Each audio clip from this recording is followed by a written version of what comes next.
It's time for Windows Weekly. Paul Thurrott's here. He's back from France. Mary Jo Foley's here. And it is a new Windows era, ladies and gentlemen. The Millennium Update, no, I think it's the Anniversary Update, is out. And we'll talk about what it brings, what troubles, and what happiness. Lots of great stuff coming up next on Windows Weekly. Stay here. Netcasts you love. From people you trust. This is Twit. Bandwidth for Windows Weekly is provided by CacheFly at CacheFly.com.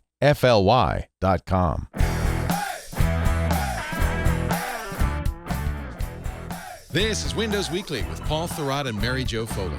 Episode 477, recorded Wednesday, August 3rd, 2016. Another question from LonnDawg. Windows Weekly is brought to you by the Ring Video Doorbell. With Ring, you can see and talk to anyone at your door from anywhere in the world using your smartphone.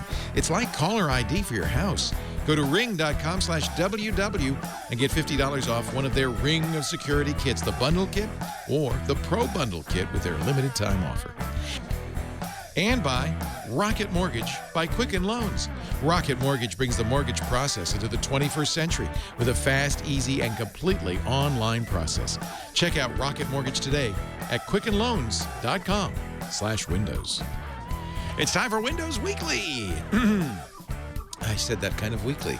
Let me say it in my full announcer voice. It's time for Windows Weekly. The day of reckoning has arrived. That's Paul Thurrott. He's back from France. I'm so glad you took the week off, 2 weeks off and just had a vacation. That's awesome. Well done. You know what the funny thing is? Every year we do this from Europe, and every year the connection is terrible. Yeah. And this year the connection would have been great. But So, but it's you I guess that's deserve how time life goes. off.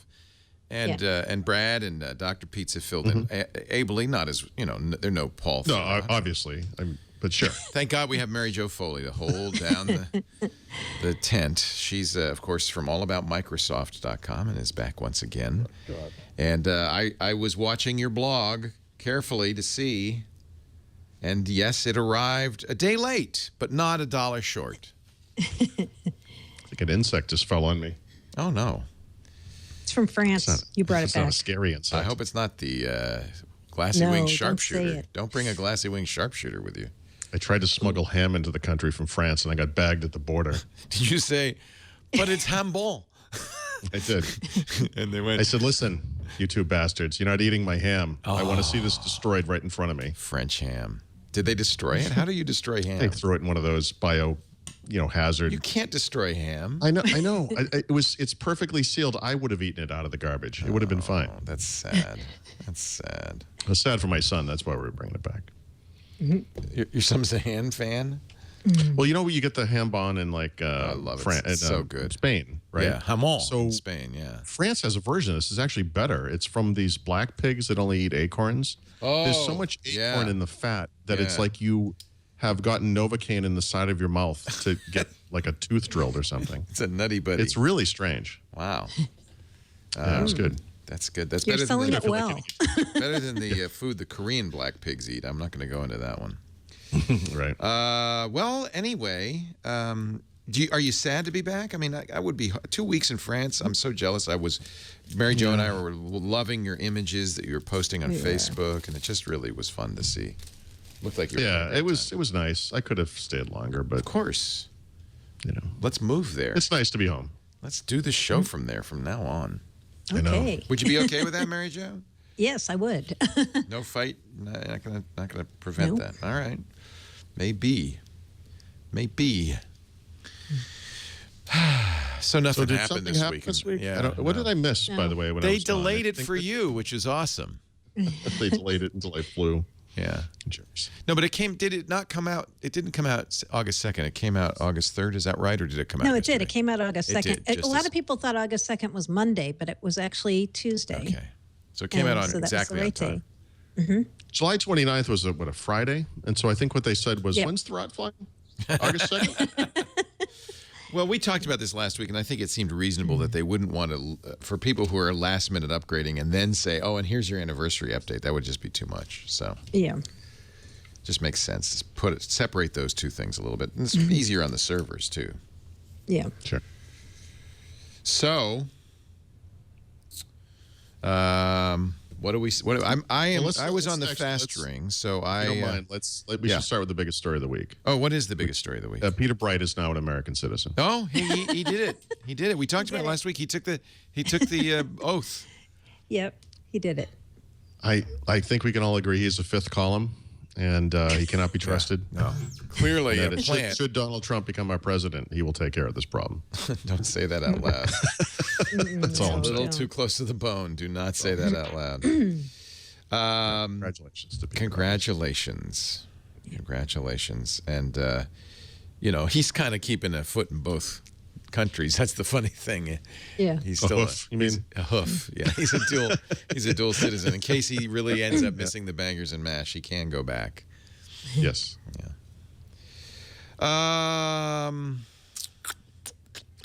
So as I was saying, I was on, as I think a lot of us were Windows insiders. We were on the fast ring, but we got made whole, right? Yep. And so more than whole in a way. Yeah. I have 1607 build 14393.10. Right. That's so that the reflects same? it's the 3 cumulative updates that have come out since what we're not calling RTM version of this release, which was 14393.0. Right. So the first one I think was 0.1 or 0.3, then 0.5, and then 0.10. Got it. But that now, and I turned off the fast ring at that point, and it let me. for right now, you're exactly on the same track as insiders, because we've had a little bit of a break. Everyone who gets anniversary update will be updated with a cumulative update to 0.10. So right now we're all in sync. Yeah. Well, unless you're on Windows Phone, but you know what I'm saying. Yeah. Yeah. And we've done the tour of what's new and all that stuff, Edge extensions and Cortana and Mary Microsoft Jo's favorite Ink. feature, Windows Ink and all that kind of stuff. Yep. Yeah. Yep, And Bash. all Let's that. not forget Bash. We talked a lot about Bash last week. Took advantage of the opportunity, Paul, not to bother you. I assume Peter was effusive. Is that the right word? Yeah, he was effusive. Yeah, he likes it. Yeah. Seems like something he'd like. Yeah. Let's put it this way. He pinned it to his start menu. All right. Here we go. So that says it's like what's on your power book. You know, what do you have pinned to your start menu? I pinned her. I pinned Ubuntu. That crazy summer. And I do see there are 3 update packages in my Bash shell, my trusty updates.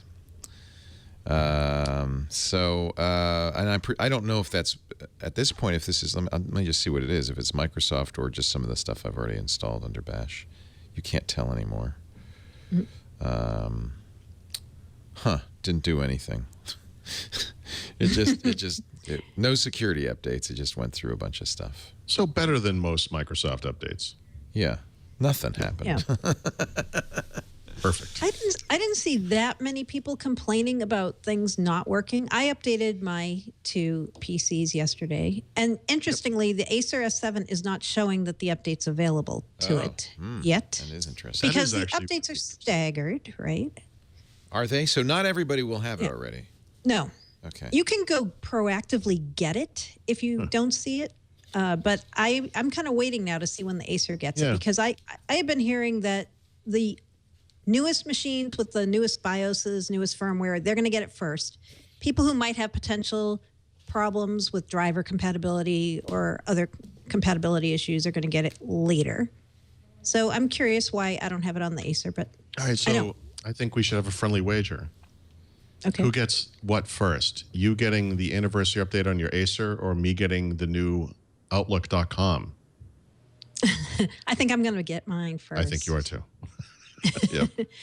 Although Outlook.com, supposedly almost everyone is supposed to have it by the end of August. And you might be the one they say, you know what, almost everyone, but not Paul Thurrott. Just tell me if this is the new Outlook.com. Yep. Does it say Outlook Mail? No. No, it says Outlook.com, so it's the old one. Yep. My, you do not have a clean inbox. I should cleanse it. Especially since the first one says woman charged with urinating. I don't know why. I got that I got email that today, too. It was the Pokemon story. Oh, okay. Yeah, it was. I did get the new Xbox One S 2 terabyte, and we could talk about that later. I did too. Yeah. But neither of us got the new Outlook.com. I care. Exactly. I don't care. It's You guys, you're not missing anything really. I don't really mind. Yeah. Well, Trust me. Trust me on this. Paul does not believe you. He does not. I know. He feels there's some magic. There's a pony there somewhere. there's a Microsoft thing happening. I don't have it. Yeah, it's okay. What did not get Windows 10? I got a bunch of Xbox updates. I don't know if that was Windows. Actually, pretty much everything did, right? We haven't heard anything about Surface Hub, I guess. Right. We know HoloLens went out. IoT got it. Yep. IoT did. Windows 10 Mobile, the story is a little strange because technically it wasn't released to the public. I advised last year, I think it was late last year, that anyone who has a Windows phone today should just get on and wants Windows 10 Mobile, should be on the Windows Insider program. You can bypass your carrier, you get the latest updates, you get firmware updates now.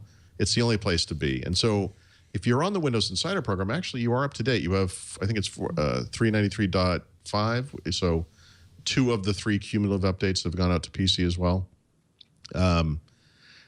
Public releases on phone are kind of tough because those things aren't going to happen automatically right away anyway, right? So it not publicly shipping on that platform actually isn't a huge deal. There is a new rumor as of today, I saw through NeoWin, that it's going to get the updates coming to Windows 10 Mobile August 9th. That came from Microsoft India, I think, or Lumia India. But again, isn't it held up by the carriers too? I believe so. The Windows 10 Mobile upgrade was. Some of the interim OS updates haven't been recently on Windows 10 Mobile, so maybe not. But I think we can always worry about carriers when it comes to phones. So right. So yeah, IoT got it. HoloLens got it. Xbox got it partially, like you explained in your blog. It's Xbox. They're saying they got some of the anniversary update as part of the first summer update, right?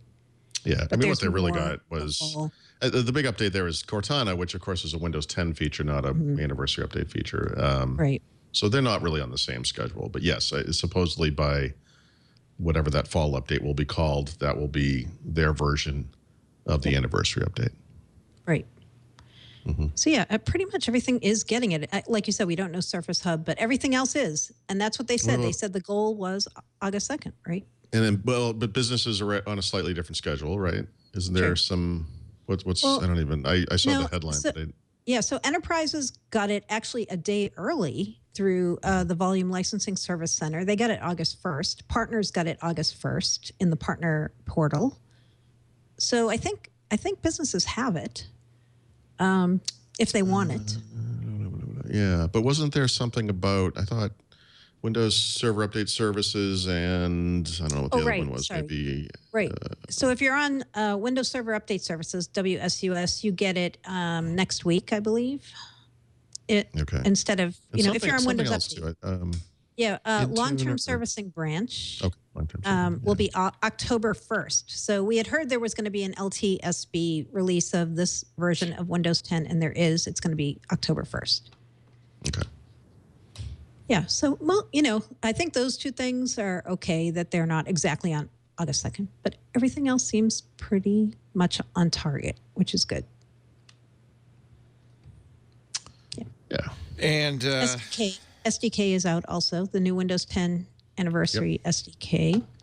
And what's interesting in that SDK is this is when Project Centennial apps can start making their debut in the store. So that means people who have Win32 apps who want to bring them to the Windows Store can now start doing that through the new SDK.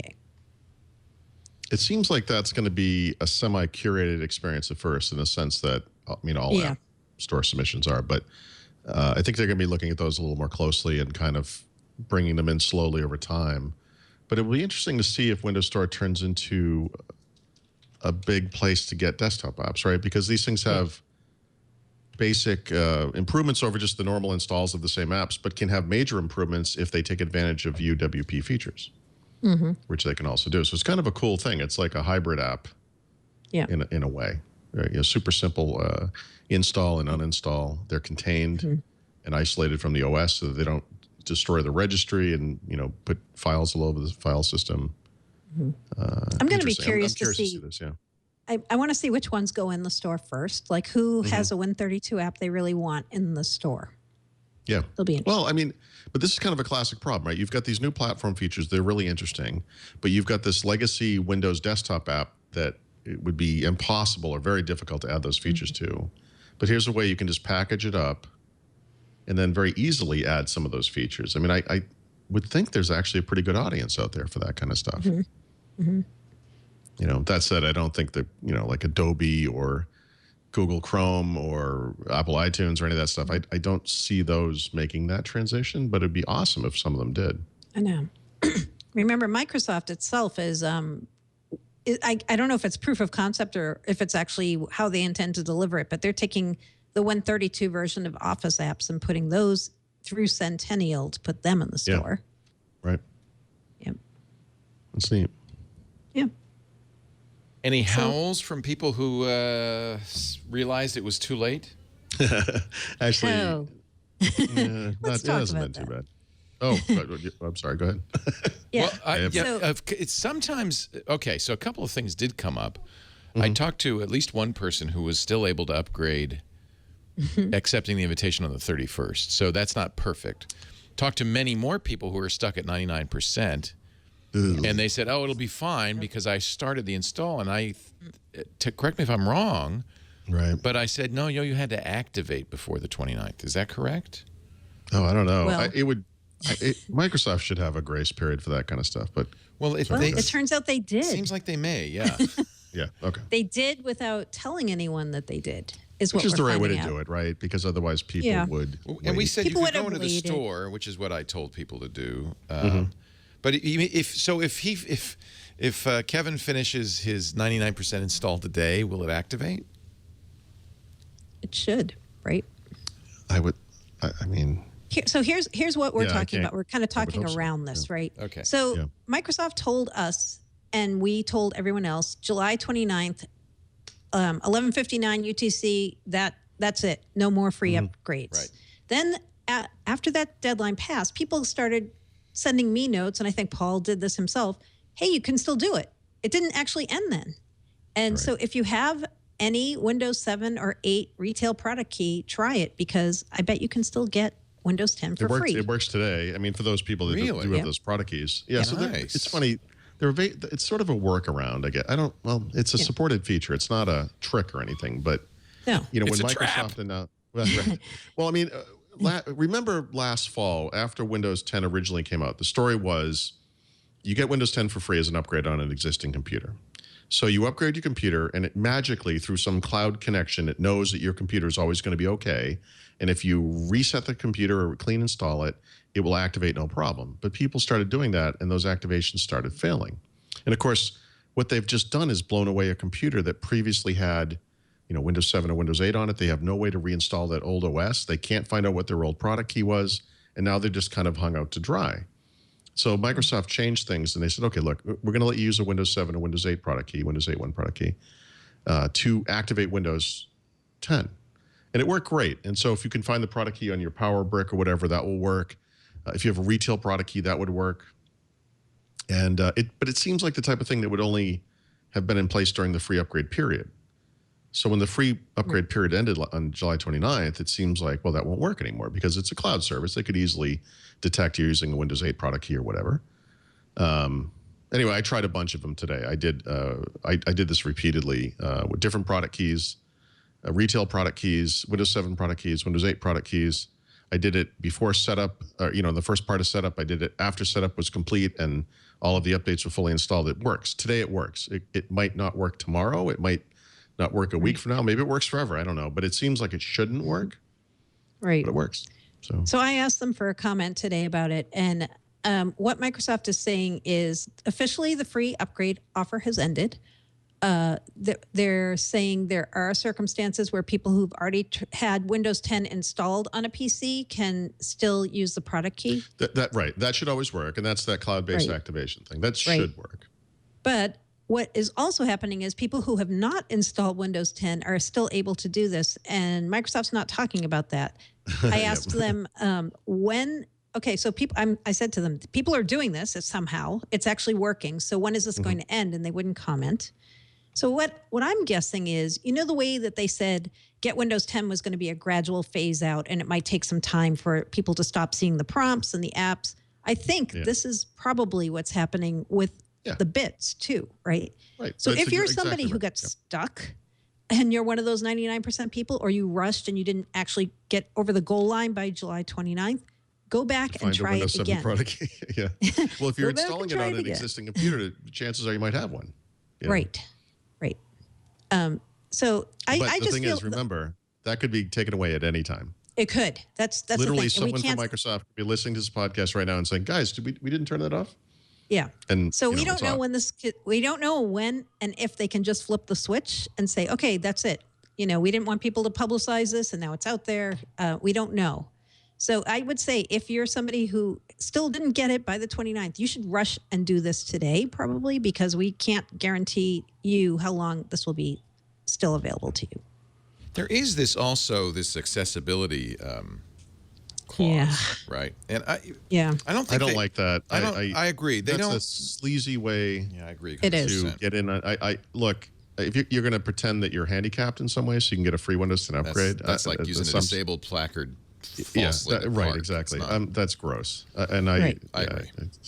However, if you are using accessibility products, you have it for free. Yeah, right. Legitimately. But now the bad part is there's been a note added to the assistive technology site that says we don't have a date when we're going to turn this off, but we're going to tell you when it is. So I would guess if they see a lot of people abusing this, they'll probably turn that off. Right. Too bad. And, thanks for ruining it for everyone, guys. So. Right. And that's really low. Come on. It's awful. It's really low. Yeah. Good. I'm glad you agree. Yeah. We both were kind of disgusted by that today. Well, some people wrote it up like a tip. Yeah. Like, hey, guys, here's a way you could still get Windows 10 for free. Like, hey, good deal, huh? No. No. Everybody uses accessibility. You ever use a magnifying glass? Well, on that note, I could probably use it myself, but but that point is, if you have a screen reader, let's say you're using JAWS and it's not been updated for Windows 10, the idea is not to force you to upgrade prematurely. I think that's appropriate. Good on Microsoft for doing it. Don't punish them for doing that, right? Yeah, exactly. Right. Like some of the hardware makers might not have Windows 10 specific drivers for a few months or whatever. So. The only, the other thing I heard, and this is going back to did people who have problems installing. I've had a couple people mention Cortana stopped working for them after they installed Windows 10. I haven't had that on any machine, and I haven't heard directly from anyone except one person who's having this. But he also showed me that in the Microsoft support forums, they're acknowledging they know some people are having this. So if you're among them, they say they're trying to fix it, and they're going to push. When you say Cortana not working, it just means at all, or? Yeah, like voice activated Cortana. Sometimes voice activated, sometimes searches. Like people are saying it's pretty broken. Yeah, I've not noticed that. No, same. Also, the other one I think is performance related, and this is a tough one for me personally because I've been running this update for a long time, so I don't really, move from 15.11 to the anniversary update in one day and notice this. But some people have said that after the upgrade, things seem a bit sluggish. It did for me on Surface Pro 4, surprisingly. I installed the final bits yesterday on that, and then I was like, wow, this thing is crawling. So I restarted a couple times, and now it seems like it's working pretty well. Okay. Yeah. No idea why. I'm sorry, I'm training all my Cortana files right now. I can't. All of my files were right where I left them, everyone. Yeah. They don't say that anymore. Come on. No, they don't. They don't. I saw your tweet, though. I thought that was funny. People have it like burned in their head. And the product manager who saw me tweet that said, we stopped saying that. Don't keep saying it.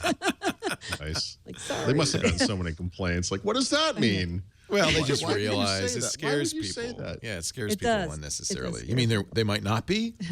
It's like you get in an elevator and it says, hey, if this thing catches fire, press this button. Wait, why would you tell me that? It just seems kind of like a strange communication. Yeah. So LonnDawg in the chat room says, my son's computer failed to update on August 31st. We had 6 hours to complete the operation. It failed because my son had numerous Microsoft updates that were not completed, 260 megabytes that needed to be installed, so the update stopped. Right. But it didn't give us any indication. It just said downloading. Yeah. So we probably should have been clearer to everybody that you want to update everything first, right? That person, if he can answer this question, was he on Windows 10 already? He must not have been. He must have been coming from Windows. Right. Yeah. So just as general advice, I mean, this goes back to the original version of Windows 10. You know, this is in my book. It's not that expensive. It's leanpub.com.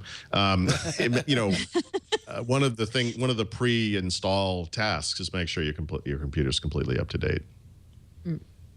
Yep.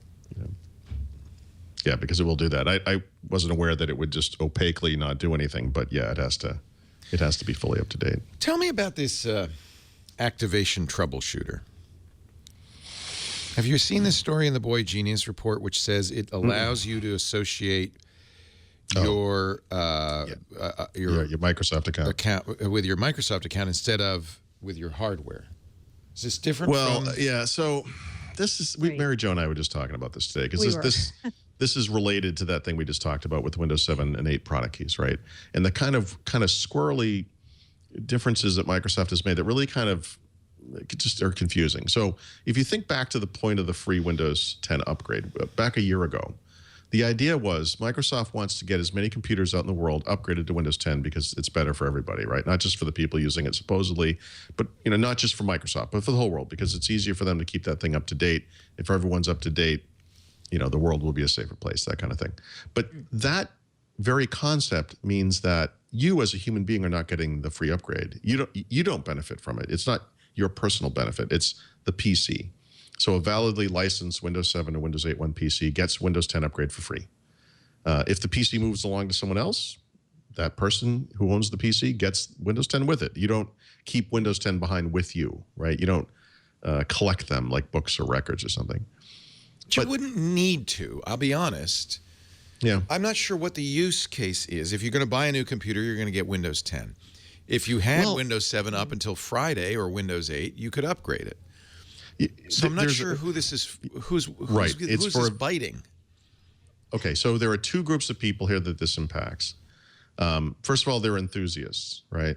And it's a small group, but it's kind of a vocal group, and they're the people that are out doing crazy things. And so these are the type of people in the past. Maybe they would buy a retail version of Windows. They would install it on one computer and activate it.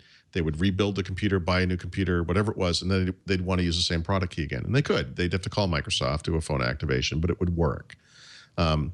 Those people will benefit from this because it is now possible by tying a product key, essentially. You don't really see the key, I don't think, but by tying an activation to your account, you basically do get this thing that moves with you. But I don't think that's the point. I don't actually think that's why this exists. I think this goes back to that thing from last October that I was just talking about, where people activated Windows 10 upgrade on their Windows 7 or Windows 8.1 PC, and then later said, you know what, I want to clean install this thing. And then they went to activate it, and they couldn't. And so one of the ways you can help those people is just to let every Windows 7 and 8.1 product key just work, and that's nice. But what that doesn't solve is the problem where you don't have a product key. You can't find the product key. The product key sticker is gone that was on the computer. Maybe it never existed, whatever it is. And so by tying an activation to your account, this gives you another level of authentication to say to Microsoft at the time of activation, yes, this is mine. This goes with this PC. Even though they can't do the behind-the-scenes cloud confirmation, they now have this other way of doing it through your account. And I think that's the point. But again, it kind of blurs the line between what I think is the point of the free update still, to tie it to that computer and to do what people want to do, which is really almost never the case with software, which is to own the thing. People think of it as, this is my Windows 7 upgrade or my Windows 10 upgrade, right? Yeah. And in a sense, by tying it to your account, Microsoft is taking a step in that direction. I think this makes sense. Me too. Yeah. And, it kind of parallels what they're doing with enterprise software, where they started letting people license Windows per user and not just per device, right? Sure. So that became an option a couple of years ago for certain groups of people. If you didn't want to license per device, you could license per user. So this is kind of what this is doing in a way, right? If you Windows. want to talk conspiracy theory, for those people who believe that Windows is inevitably moving to a subscription model, you might make the case that that's the exact scenario in which we would need to tie a product key to our Microsoft account, or an activation, if you want to call it that. And some people don't want to use their Microsoft account, right? Like you hear from those people a lot. Like, I don't want to sign up with my Microsoft account. I don't want to sign in with my Microsoft account. Well, right.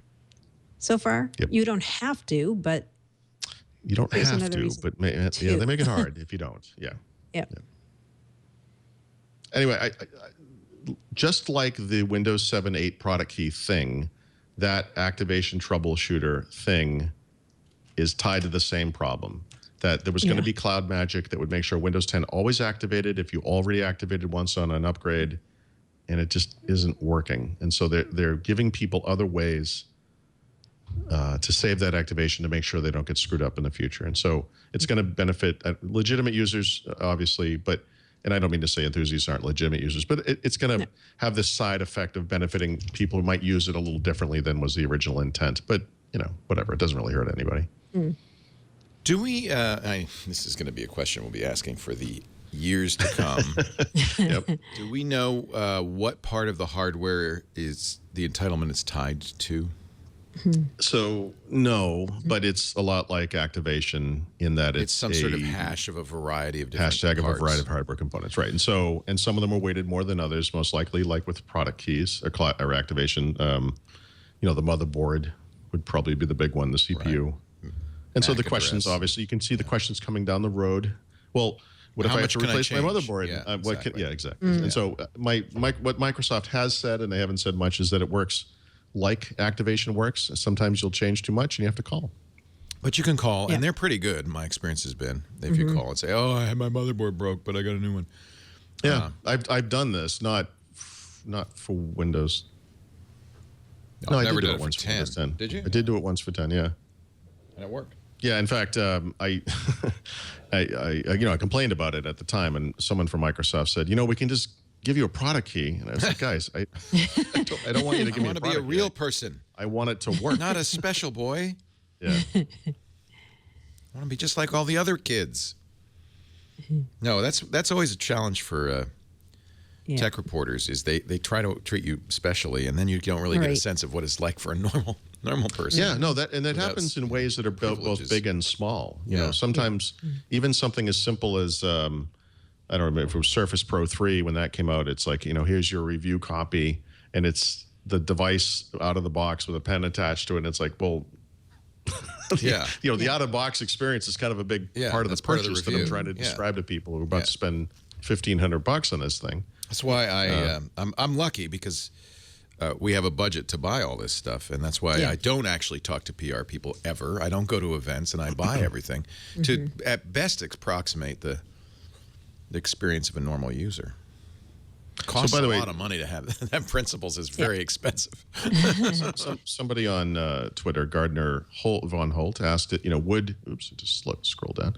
Would the activation troubleshooter benefit folks who install Windows 10 on virtual machines? Right, and yes, but that's actually an issue I ran into this morning. It's not an issue, but one thing people should know that when they activate a product key or when they activate Windows 10, that activation is tied to that computer right then, right? And so when I was doing that testing this morning with different product keys, if you use VMs, you know that you can roll back a VM. So you make a checkpoint, you can roll it back. And so the very first time I did this, without thinking, I thought, well, I'm in an unactivated state. I'm going to make a checkpoint, and then I'm going to roll it back right after I activate it. And then I'm going to try a different product key, and I keep doing this to make sure that it works, right? And that will work.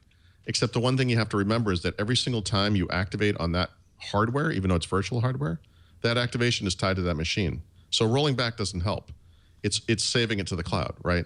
So if I activate on a VM and then I roll it back and I reboot the VM, it will automatically activate in the background because Windows 10 checks for that. And it will say, oh, you've already activated this. It's okay. So be careful with your product keys, I guess is what I'm trying to say. If you don't have product keys to blow away, like I actually still do, don't do what I just did because they're gone. Like once you'll apply it to that machine and it's gone. Okay. All right. I don't see the assistant, by the way. I don't know. I mean, I'm hitting Windows key, activation assistant. I don't see it. I've actually not seen it myself. Let me go into the activation system settings. I think it's. I don't see it. I think it's under Activate Windows Now, and then there's a troubleshoot box. Okay. Yeah, so you won't see it if you're activated. Yeah. Oh, right. Yeah. So I have no trouble. So why shoot it? Yep. Yeah, I understand that. Yeah. Okay. What else is there to say? There's an SDK for the anniversary update. Yep. Centennial. Yep. Got that one. That's for programmers. Oh, we already did that. All right. Yep. Well, what we didn't mention too, though, is that the anniversary update SDK applies to some thousands of features related to the anniversary update, right? So if you want to add Windows Ink support to your app, Microsoft will accept app submissions with those features now, right? Because those can go out to the whole world now. So that changed. I think that started on Tuesday as well. Cool. What else? HoloLens was updated. We know that. Yeah. What about this? You've got something about HoloLens. Semi-related. Yeah, so you know what was interesting about the HoloLens thing? So they updated it to anniversary update, but they kind of hid this in the blog post a little bit, but it's now available to anybody who wants to pay for it, but especially to business customers. And so Microsoft is really starting to push this now to businesses. You can buy up to 5 devices. If you want to buy more, there's an email address to Microsoft. You can ask about it. Ask your Microsoft rep if you need more of them. And they also introduced this thing called the commercial suite for HoloLens. And this adds a bunch of business-focused features like the ability to work over VPN with HoloLens, access to a private store for business, a kiosk mode, BitLocker data encryption. So all these features that businesses typically want in their operating systems are now part of the holographic operating system for people who want to use the commercial suite. How much does that add to the cost? We don't know, because when I asked Microsoft, how much does HoloLens cost if you add the commercial suite, they said people should ask their rep for the pricing. No one knows. No one really I love knows. these vague statements. Just ask your sales rep. No, you know why? Okay. I think it's because if you're buying 20 of them, they're going to give you a different price than if you're buying one. Right. Okay, sure. So this still is not HoloLens for the masses, right? This is not like what we still think there could be someday a consumer version of the HoloLens, but this is not that. This is mostly for software developers, business customers. There is a commercial version. It's called Pokemon Go. Exactly. You played that in now. France. Were they playing it in France? Oh yeah, we were there when it was launched. We were bumping into Pokemon Go players all over Paris. Nice. Yep. My daughter was hoping to come home with some sort of Europe-only Pokemon or something. She actually had Pikachu, and then it escaped. Oh man, it escaped! Dang. She was so excited, and Daddy, I got Pikachu. Pikachu is the only Pokemon I've ever heard of, so I actually understood why this was exciting, and my wife was looking at us like we were from another planet. That's why it's good. It's a father-daughter kind of a experience. Awesome. What else? What is the situation for enterprise now? Yeah, so we have a couple items here in the show notes about enterprises. So one change that I guess I didn't really fully understand last week when we were talking about the new education SKU was that administrators are not going to be able to have as many controls over Windows 10 Pro anniversary update as they did with the previous versions of Windows 10 Pro. Right. So Microsoft's disabled some of the abilities to manage things like, Windows 10 tips and tricks and store suggestions. Before, administrators could say, oh, I don't want my users seeing that. I want that off. Now, with Anniversary, they disabled that. So yeah, there seemed to be a lot of concern over it even being more broad than that. I mean, so that's ads. It's basically ads, right? Suggested apps and all that kind of stuff, tips, tricks, that spotlight feature. That seems to be mostly what we're talking about here. We're not talking about other features. Plus, the thing to remember is, I believe you can still, if you're running Windows 10 Pro Anniversary, you as an end user can shut these things off. It's just we're talking about like group policy and mobile device management controls over these things. So it's not you as a user can't shut this off. It's you as an administrator can't shut it off for all your people using group policy. And why did they do that?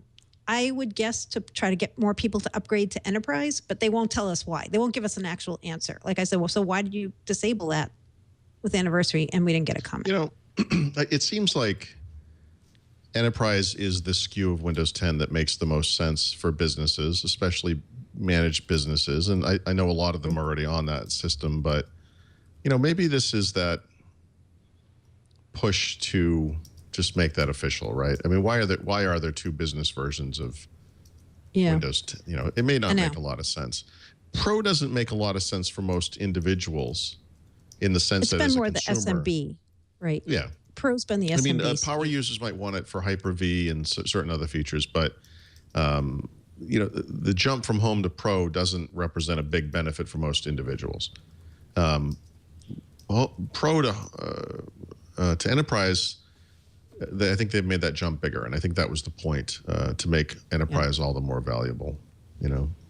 Yeah. With Pro though, don't you get what don't you get that you get with Pro right now? You get Hyper-V, right? You don't have that in home. Right. Right. You don't have BitLocker in home.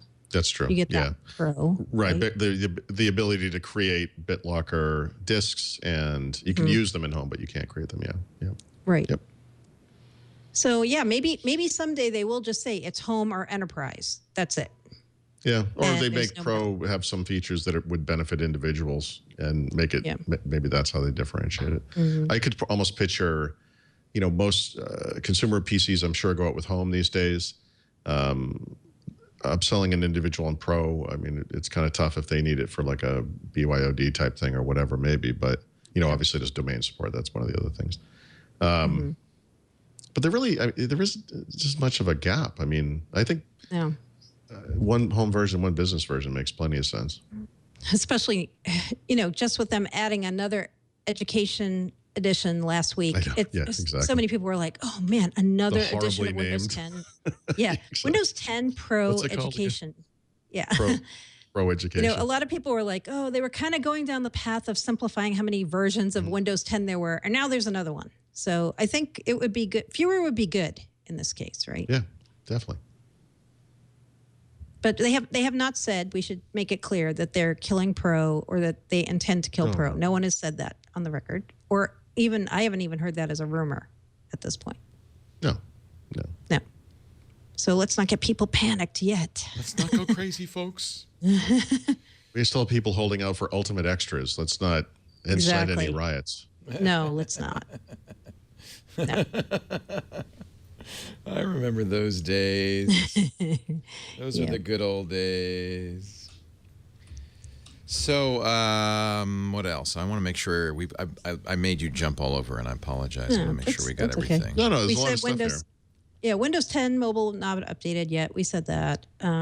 We should talk about what's next for insiders, right? Yeah. Because a lot of people are saying, when am I going to now? Okay. What's next? Redstone 2, right? Where's my build? I want to see a preview. We asked Donna about that, remember, a few weeks back. Yeah, we did. In Toronto. And she kind of expanded on that in a blog. Well, expanded on it a little bit, I guess, in a blog post. Yeah. So she's saying, we're going to start pushing out new builds. I think, did they actually say on the record next week, or is that a rumor that there could be a first Redstone 2 build next week? I think what she said was later in August. Or later in August. Something like that. I don't. Let me look at it. Right. So, and yes, obviously builds will continue, and there will still be an insider program, and there'll still be, as far as we know, the rings that we have now: fast, slow, and release preview. Yeah, it just says August again in August. Yeah. So it makes sense. We're going to start seeing Redstone 2 builds now. We still think Redstone 2 won't be generally available until spring 2017. We haven't heard an update beyond that. Microsoft actually hasn't provided any on-the-record date for when Redstone 2 will be out. But that makes sense, given the time between 1511 and today is, what, about 8 months? 8 months from now is February or May or March? Yep. or some month with letters in it. I don't know. Yep. Harry, I'm still. What time is it for me now? This is what I've been doing all day for the past days. It's your bedtime now. Yeah. Yeah. So, I think that makes sense, and nobody's surprised. This is how it's supposed to go, right? Nothing disruptive here. Right. And then actually tied to the Windows Mobile thing from before too, we should probably mention that Microsoft has cut off the ability to use the Windows Insider program with unsupported phones, right? So last November-ish, they were saying basically any Windows Phone 8.1 handset would be upgraded to Windows 10 mobile. And then in March, they said, actually, it's going to be a smaller list of phones. And a lot of people were really upset about that. Remember, Mary Jo's Icon was one of the phones that was not going to be updated. They eventually, allowed that one in. But during this process, if you had an unsupported phone, like a Lumia 1020, let's say, or probably a 920, you could install Insider builds using a little bit of a workaround.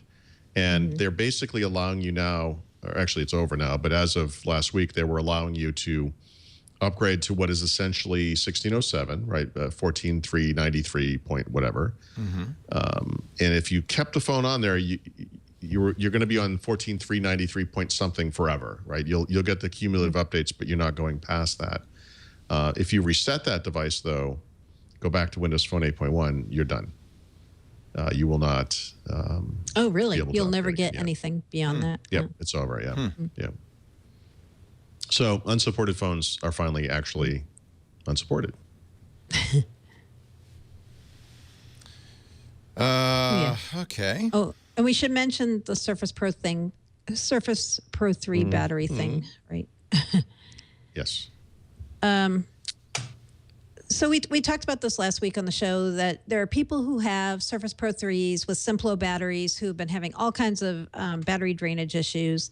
It's still ongoing, and there was a firmware update this week for the Surface Pro 3 that actually had some power management stuff in it, but it did nothing to fix the battery problem. Just so you know, we asked people who are afraid we're not staying on top of this. We did ask, and they said, no, this did not fix the battery thing. And the last thing we've heard is they still believe at Microsoft that they can fix this with some kind of a software update, and they are working on that. I think that's hilarious, by the way. The thing that I find to be funny about this is Surface Pro 3 has been on kind of a slow path lately, right? It hasn't been updated a lot. This is the second time in, I think, 3 weeks that they've updated the battery stuff, I mean, completely unrelated to those widespread problems we've been hearing about. It seems a little far-fetched that they're not somewhat related, but that's what they said. It's not related, so, okay. Yeah. Maybe they know about more problems than we know. Well, it's interesting because I've been talking to Jason Combs, who's been really pushing. He's been like all over Twitter about this battery gate thing. And he said he's now seeing in the support forums that reports from some people with Surface Pro 4s about this issue, and also reports from people with different kinds of batteries and not just Simplo. So I've also asked about that, if anybody's in those categories, and haven't gotten any comment from Microsoft about what's happening with that. Yep. Yeah. Sorry. That's all we know. That's all we know. That's all we got for you right now. If you don't know, no one knows. But we're going to keep asking every day. We ask them every day. So I think, Surface Pro 4 and Surface Book especially, but Surface Pro 3 now all of a sudden have really been updated a lot over the past 30 to 45 days, right? There have been a lot of firmware updates, separate firmware updates. It's not always fair to say that firmware updates for these devices come out about once a month, but they typically do. And at least the two newer devices, especially, but Surface Pro 3 as well, multiple devices. Yep. I have to say my Surface Book has been really nice and solid. Hello has worked reliably and fast, noticeably better than it did when I first got it. I would say it's stabilized. It's good now. It's really good. And I did, as I mentioned earlier, turn off the the insider previews. I'm now with stock. Right. Mm-hmm. And it's working so well that I finally put Linux on the HP Spectre 13. You're killing me. Because that's actually a better bash shell.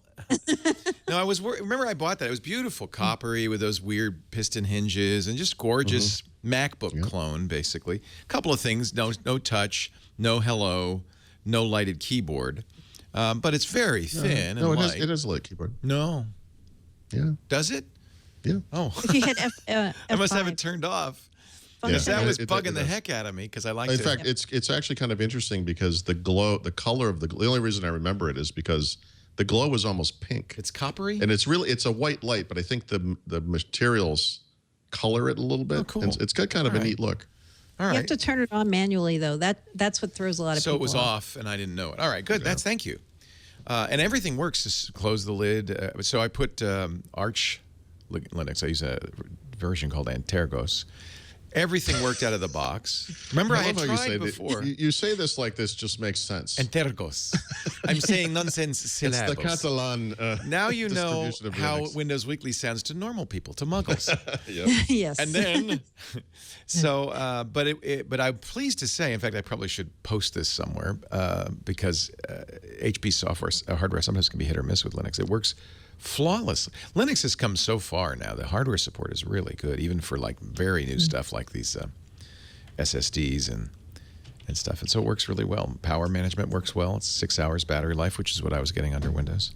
But this isn't Linux Weekly, so I'll stop now.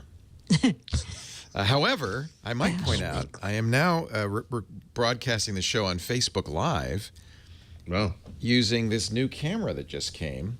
It's the Mevo. It's called the Mevo. Livestream made it, and it's a little. But what's cool about it is, here I'll put it up here. So it's obviously battery powered. It's battery powered, although you can get a booster pack, and then you control it via. You control it via an iPhone or iPad. That's the only platform. But it is a 4K camera, which means you can select a 1080p part of the stream and switch via the camera. So I'm actually switching to you two, a two-shot of you, a single of me, and I can go wide as well. Yep. And so you, in effect, can direct this. That's cool. Yeah, isn't that interesting? Yeah.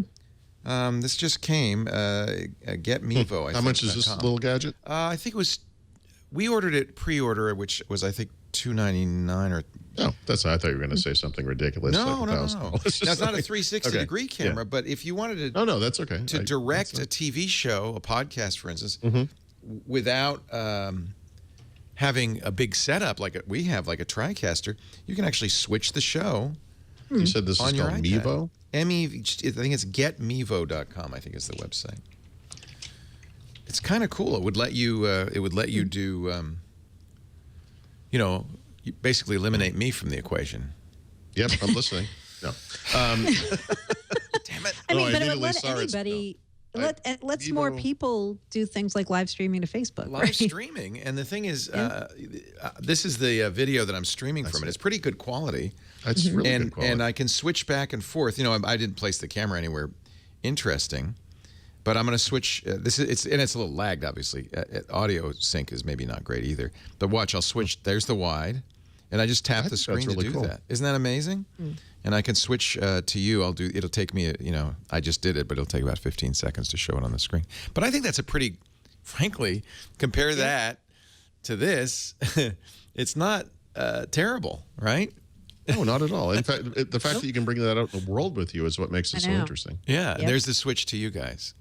Right. Yeah, and I don't, yeah. So you could do it with half hour, which is all you'd ever want to probably do, or more on the battery. They sell a booster pack. They sell a tripod. They sell a bunch of accessories. Yep. Oh, it looks neat. Yeah. I just interjected that. Hey, let's take a break and come back. We got lots more to talk about. Mary Jo Foley, Paul Thurrott, Windows Weekly on the air. One thing you can't do with the Mevo Cam is lower thirds for our fine sponsor. But I can give you a close-up of the Ring doorbell. This thing is awesome. This is kind of, in a way, related technology. Here's a doorbell that uses Wi-Fi to connect to your internet at home. It's one of these Internet of Things devices. And then it's got built in, it's got a camera, it's got a speaker, it's got a microphone. And you can answer the doorbell from anywhere using your smartphone, your iPhone or your Android phone. It has a Mac app. I bet they'll have a Windows app soon, which means you can pull up the app and see any motion outside your door, see whoever's ringing the doorbell, and talk to them. Now, we've actually got a pretty good deal right now, $50 off what they call the Ring of Security Kit. That includes the Ring Video Doorbell. This is the original. They have a Pro model that doesn't have the battery in it. If you've got a wired doorbell, that's all you need. You also get the what they call the stick-up cam, which is a camera that you just stick on the side of your house. And it comes with a, in this kit, it comes with the solar panel.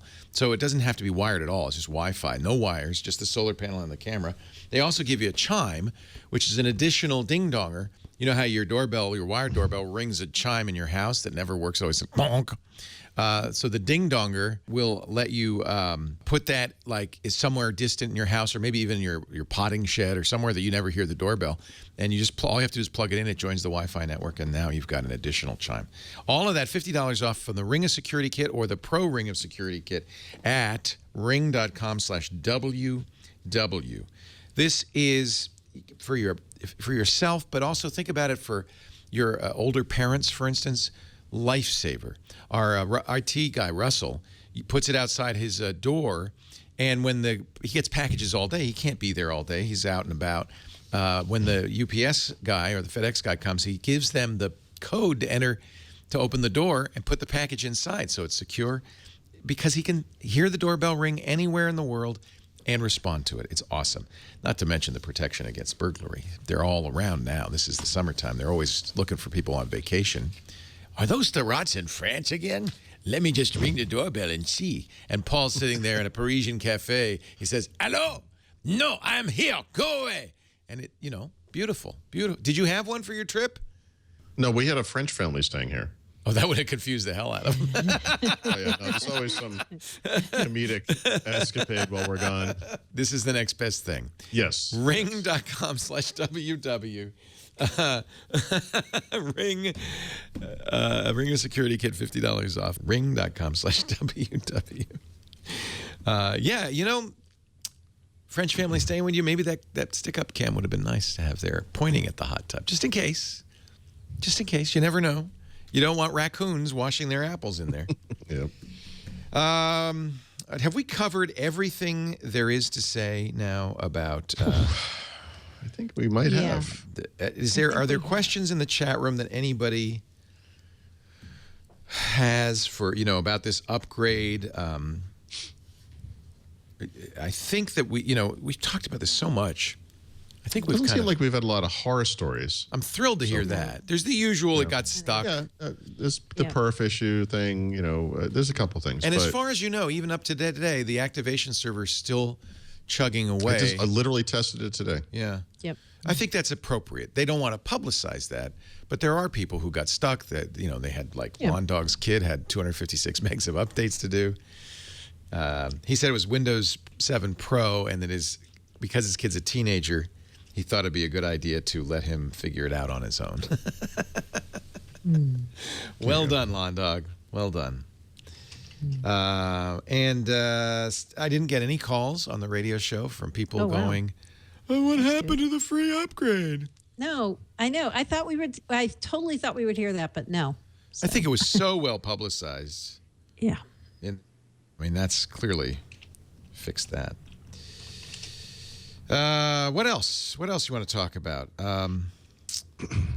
You mentioned HoloLens. Let's talk about the Xbox. Windows 10. Let's talk about the Xbox. I've got mine. You know what I did, Paul? Sorry. So it's a gateway drug. Because I didn't need it. I have the original Xbox as Leo, big I and have clunky 3. as it is. Actually, this is my 4th Xbox One. Yeah. Let's talk about not needing it. Don't need it. But I got it. And then I thought, gee, I'm reading the specs. It's got this nice new Blu-ray UHD HDR player. Mm-hmm. You need an HDR TV set. It's a shame I don't have a TV to take advantage of it. Yep.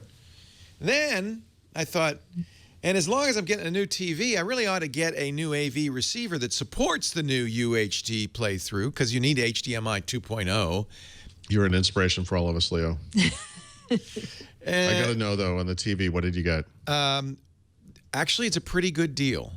And I used points. I didn't realize this. Amazon, this is nice. They said, you have 8 million Amex points you've never used. So Nice. I got it. I saved like $3,000. But the CV Yikes. was, yeah. By the way, when you say a phrase like "I saved $3,000," Yeah, you're about to drop a bomb on the actual price of the product. No, it Because wasn't. that product was not $27.99. Close. So let me pull it up for you. This is the one Scott Wilkinson recommends. It won the shootout. The value TV shootout they do every year. How big is it? It's 65. Oh. It's an OLED. This is what everybody I think agrees is there HDR content yet? I know Netflix and some other services were doing this. Is it out? So Netflix and Amazon, yes. And by the Have way, you the watched any Xbox yet? supports it. No, because I don't have that TV yet. But Saturday I will be watching it.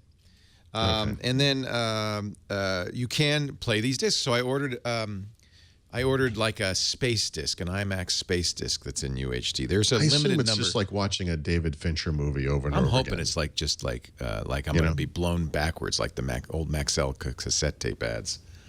Yeah. But look at this. This is $4,000 for a 65. This is as good a TV as you can get. This is the little bit less expensive one because it doesn't have 3D like I care. Sure. Right? Sure. And then I got, like I said, I got half off because I had all those points. That's awesome. So that's coming to the house Saturday between 6 a.m. and 9 a.m. That's what they said. I might just show up.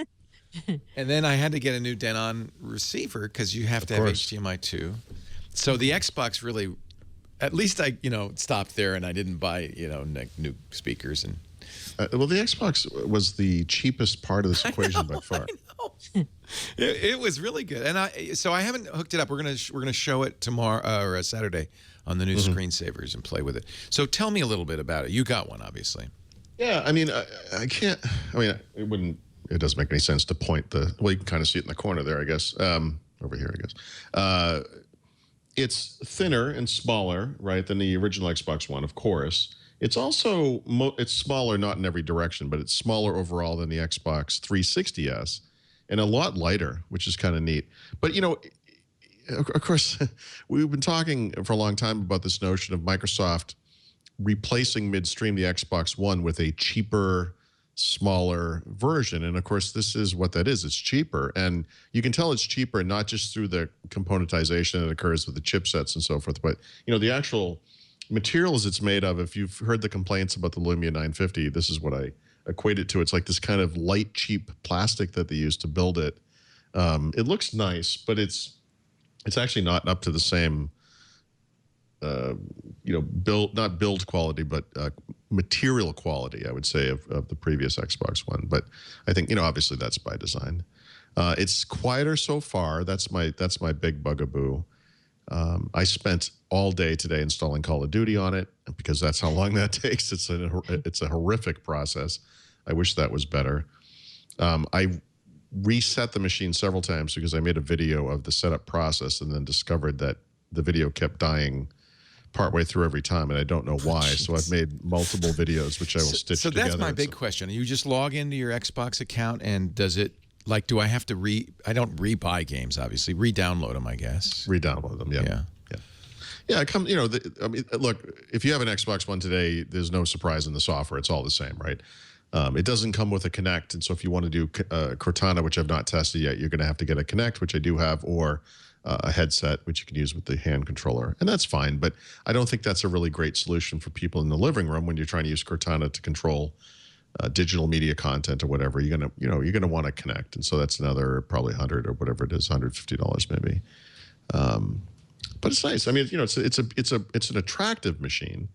The controller, if you like white, I guess, the controller has the same thing. It just feels cheap to me. Of course, I've been using that awesome Xbox Elite controller, which is super high quality and really nice. And this doesn't have that same kind of feel to it. So anyway, I'm happy just to have a fourth Xbox One. So, whatever it takes. Well, yeah. Now, what is this for the bathroom, your bathroom version? I want to use this one in the living room because, like you, I want to take advantage of HDR content. Do you have a 4K TV? No. So well, you're not going to benefit at all. You have to have a TV that has Leo, HDR I'm getting a TV. That's why I'm so interested in what you did, because this is the one, and they make a 55 for 2,500. yeah, 55 might be more appropriate for my tiny living room, but the 55 is plenty if your living room is small. Yeah. And then this is the one Scott Wilkinson says the value shootout says it's. I should mention the actual number because I didn't. The LG Electronics 2016. Get the 2016 OLED. It's the B6. They make a G6 that's I think $1,000 more, and it's the same panel. Okay. But you get like 3D glasses. And this is the one with WebOS, and I know how much you loved WebOS. Oh yeah. Actually, I did. I can't wait to see what. Legitimately did. Yeah. Yeah, I can't wait to see what's happened to WebOS in the TV world. I assume they finally have hardware that can run it at an acceptable speed. But well, they'd have to. Sure. So this is the new standard, which is the UHD standard. It's a broader color gamut. It's high dynamic range. It's of course. This is going to be like HD TV, where you feel like you just got new eyes or something. Well, I don't think it's as different as. I don't know if it's as significant. Well, that's why I'm very curious about this. Well, that's why I got it. I didn't get it for me. I understand. I got it for all of you. Yes, thank you. I'm taking a bullet for you guys. Yeah. No, sure. Well, you are in a financial sense. Yeah. It's not, but I was really thrilled that I could use points. I was like, oh, hallelujah, because Lisa's not going to want to see this charge. But yeah, I didn't need it. Yeah. I didn't any more than I needed a new Xbox. Right. Well, It's great to get rid of that power brick, but you notice how heavy the S is. Obviously, the Transformer's now in the S. Yeah. Well, but again, it's still not as bad as a 360. So. And I hope the heat isn't an issue. That's the thing. It's funny. I don't know if you try this. I'm really sensitive to sound, and if I put my ear up against the fan, it's got a huge, LP sized hole in the front of it. Oh boy. You can hear it's like a kind of a fluttery sound. Oh. But out here in the room when it's running, I don't hear it. And the other one a plastic fan can bend in some way. You get a little defect in it, and then you get a click, click, click, click, click, click as it goes. And that's the problem with my current Xbox One. That and the power supply, which I had replaced by Microsoft, were both noisy. And so far, it's quiet. So we'll see. I need to load it up with games and actually use it a lot. So that's going to be, of course, an issue, but. Yeah, I mean, they're benefiting from miniaturization technologies. Yes, yeah, and everything's smaller, cooler. It's attractive. Lighter. I mean, if you don't like white, you're kind of out of How's luck, the controller? I feel the texture on the bottom. I don't like it. You don't like it? Well, you have an Elite controller. They used the nice one. Yeah. Yeah, the way they described it, it seemed like they were bringing Elite features to the normal controller, and I thought that was kind of a nice idea. Although, of course, if you spend $150 on the controller, you might feel a little ripped off by that. But having used it, I can assure you, you're not giving up anything. I mean, it's night and day between the two controllers. So, all right. So, the problem is, of course, the Scorpio is imminent. Mm-hmm. Yeah. Well, it depends on where you are with the Xbox One. So, if you have an Xbox One, well, next holiday, a year from this coming through holiday with 2016. True. All right, careful. I've got more travel to do this year. It's almost done. It's almost over. Christmas is just around the corner. Wow. It's like turning 25 and saying, "Yeah, I'm almost dead." You know what? It goes so fast. Let me tell you, as an old man, I feel like I'm still 25. Yes. The only difference is it's all downhill from here. The only difference is the mornings come a little more gruesomely. Yeah. If you have an Xbox One, I would not get the Xbox One S. Yes. But if you held off, I guess it would depend on where you expect to be with regards to things like 4K TVs, 4K gaming, VR gaming. A year from now, when the Scorpio does come out, this thing will probably be a lot less expensive, and it will still play all the games. It seems to run fine. Yeah.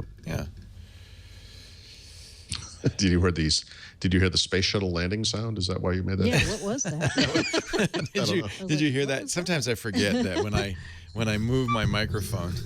Well, it sounded like a Star Wars special effect, I thought it was the Xbox One S. I'm like, is that booting up? I'm booting up.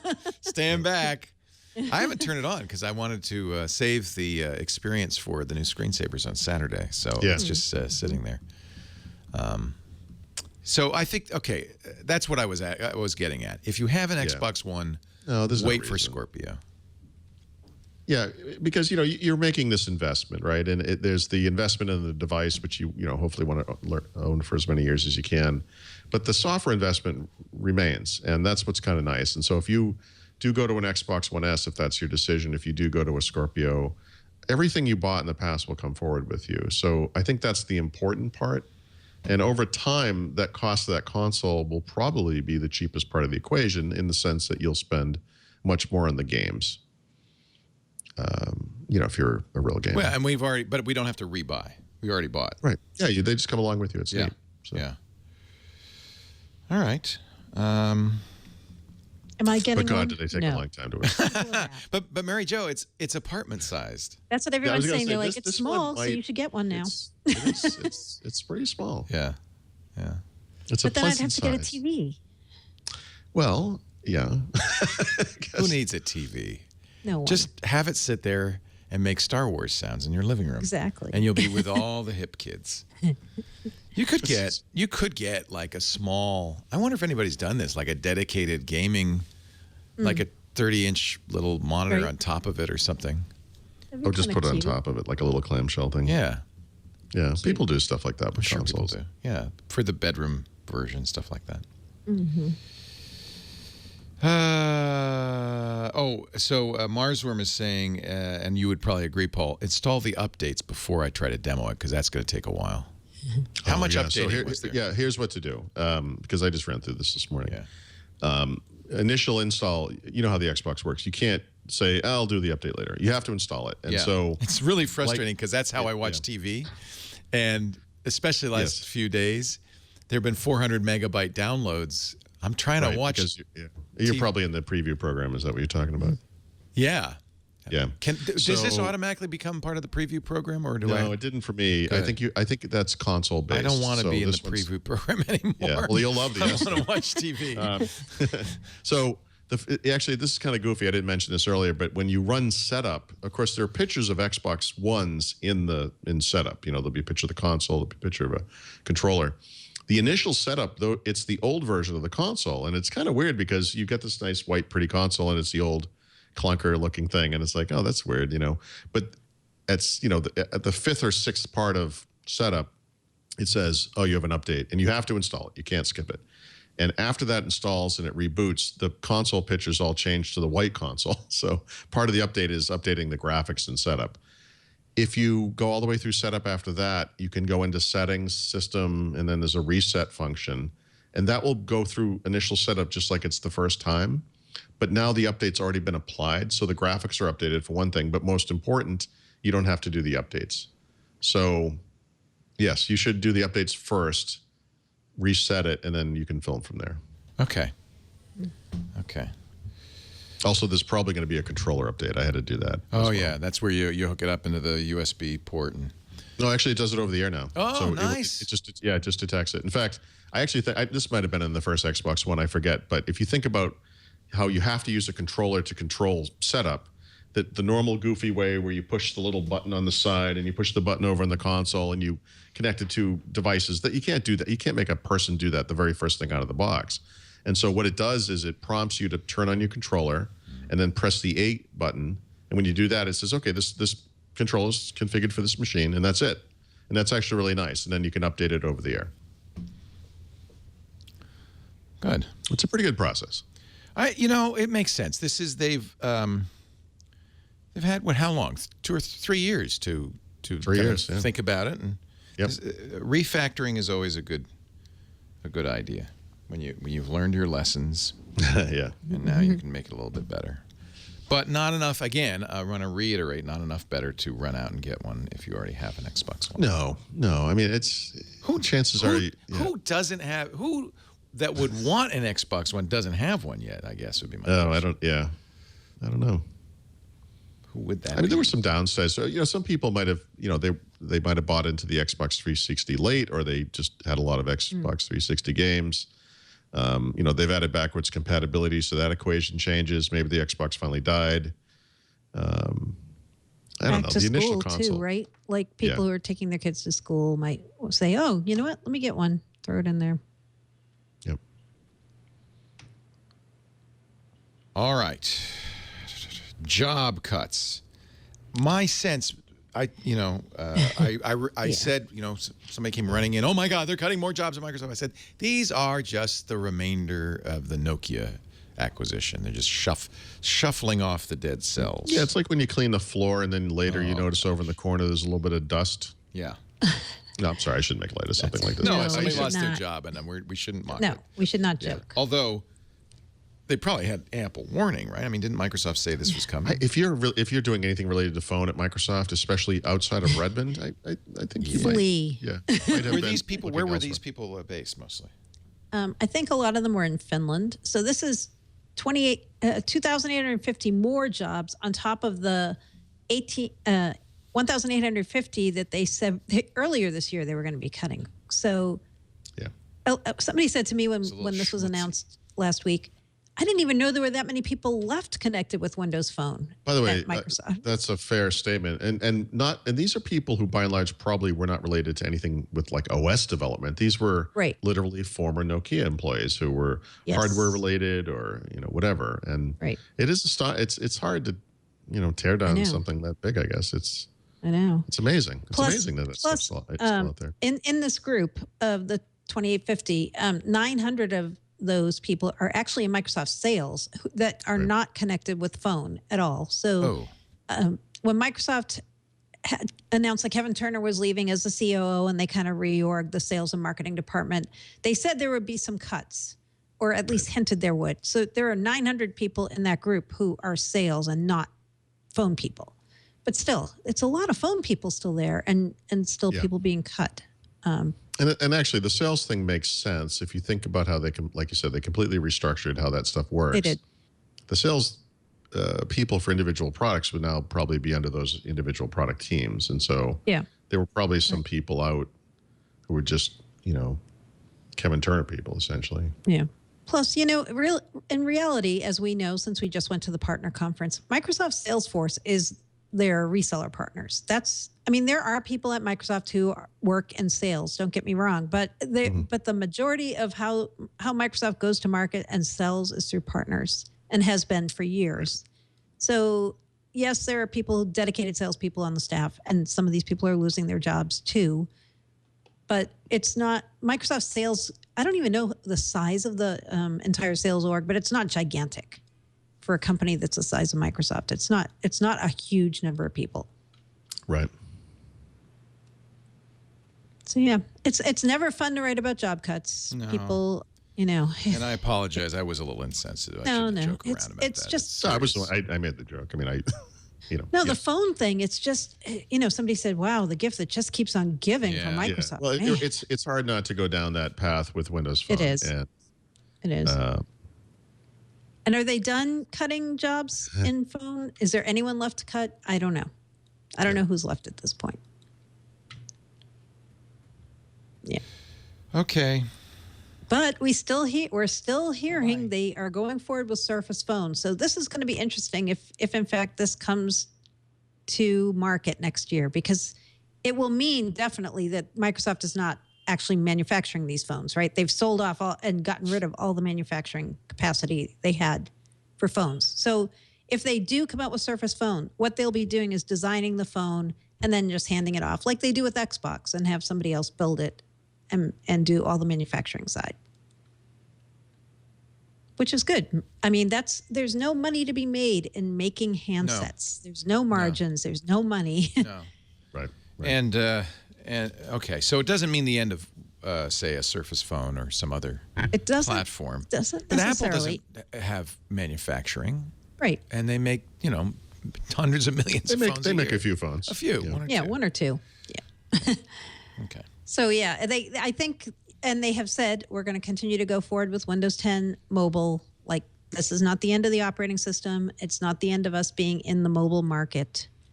It'll be interesting to see next year if it really does, if they really do come out with a Surface Phone and what it looks like. My app picks today are only for Windows 10 mobile.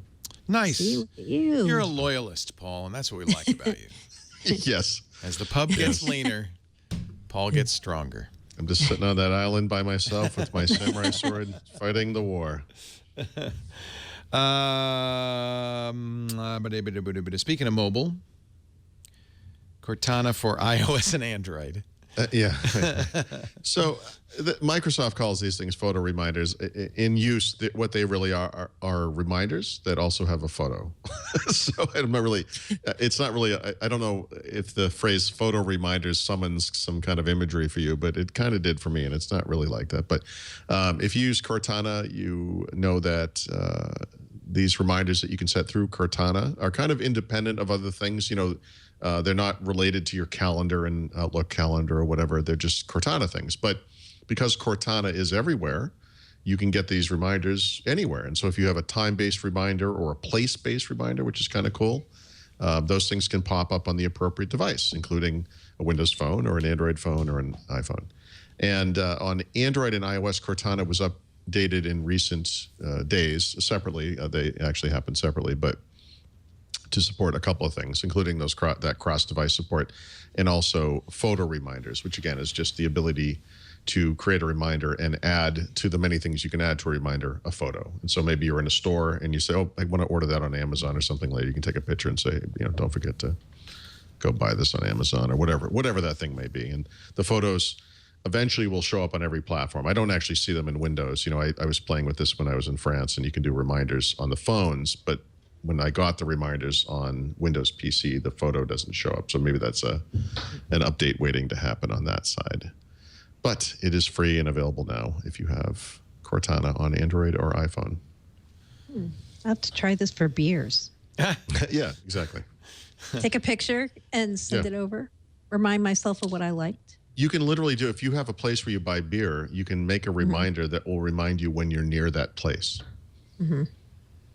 Oh, I like that. Yeah. Yep. They're playing a little bit of catch up with Google at this point, but I've never heard of this company. What, sorry, Google? I'm sorry. I should never have brought it up. I apologize. It's wrong of me.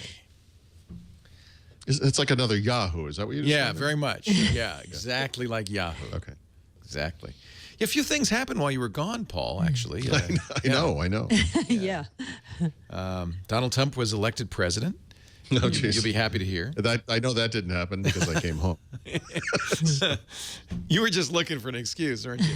Can I just want political asylum. Yeah, political asylum. That's a thing, right?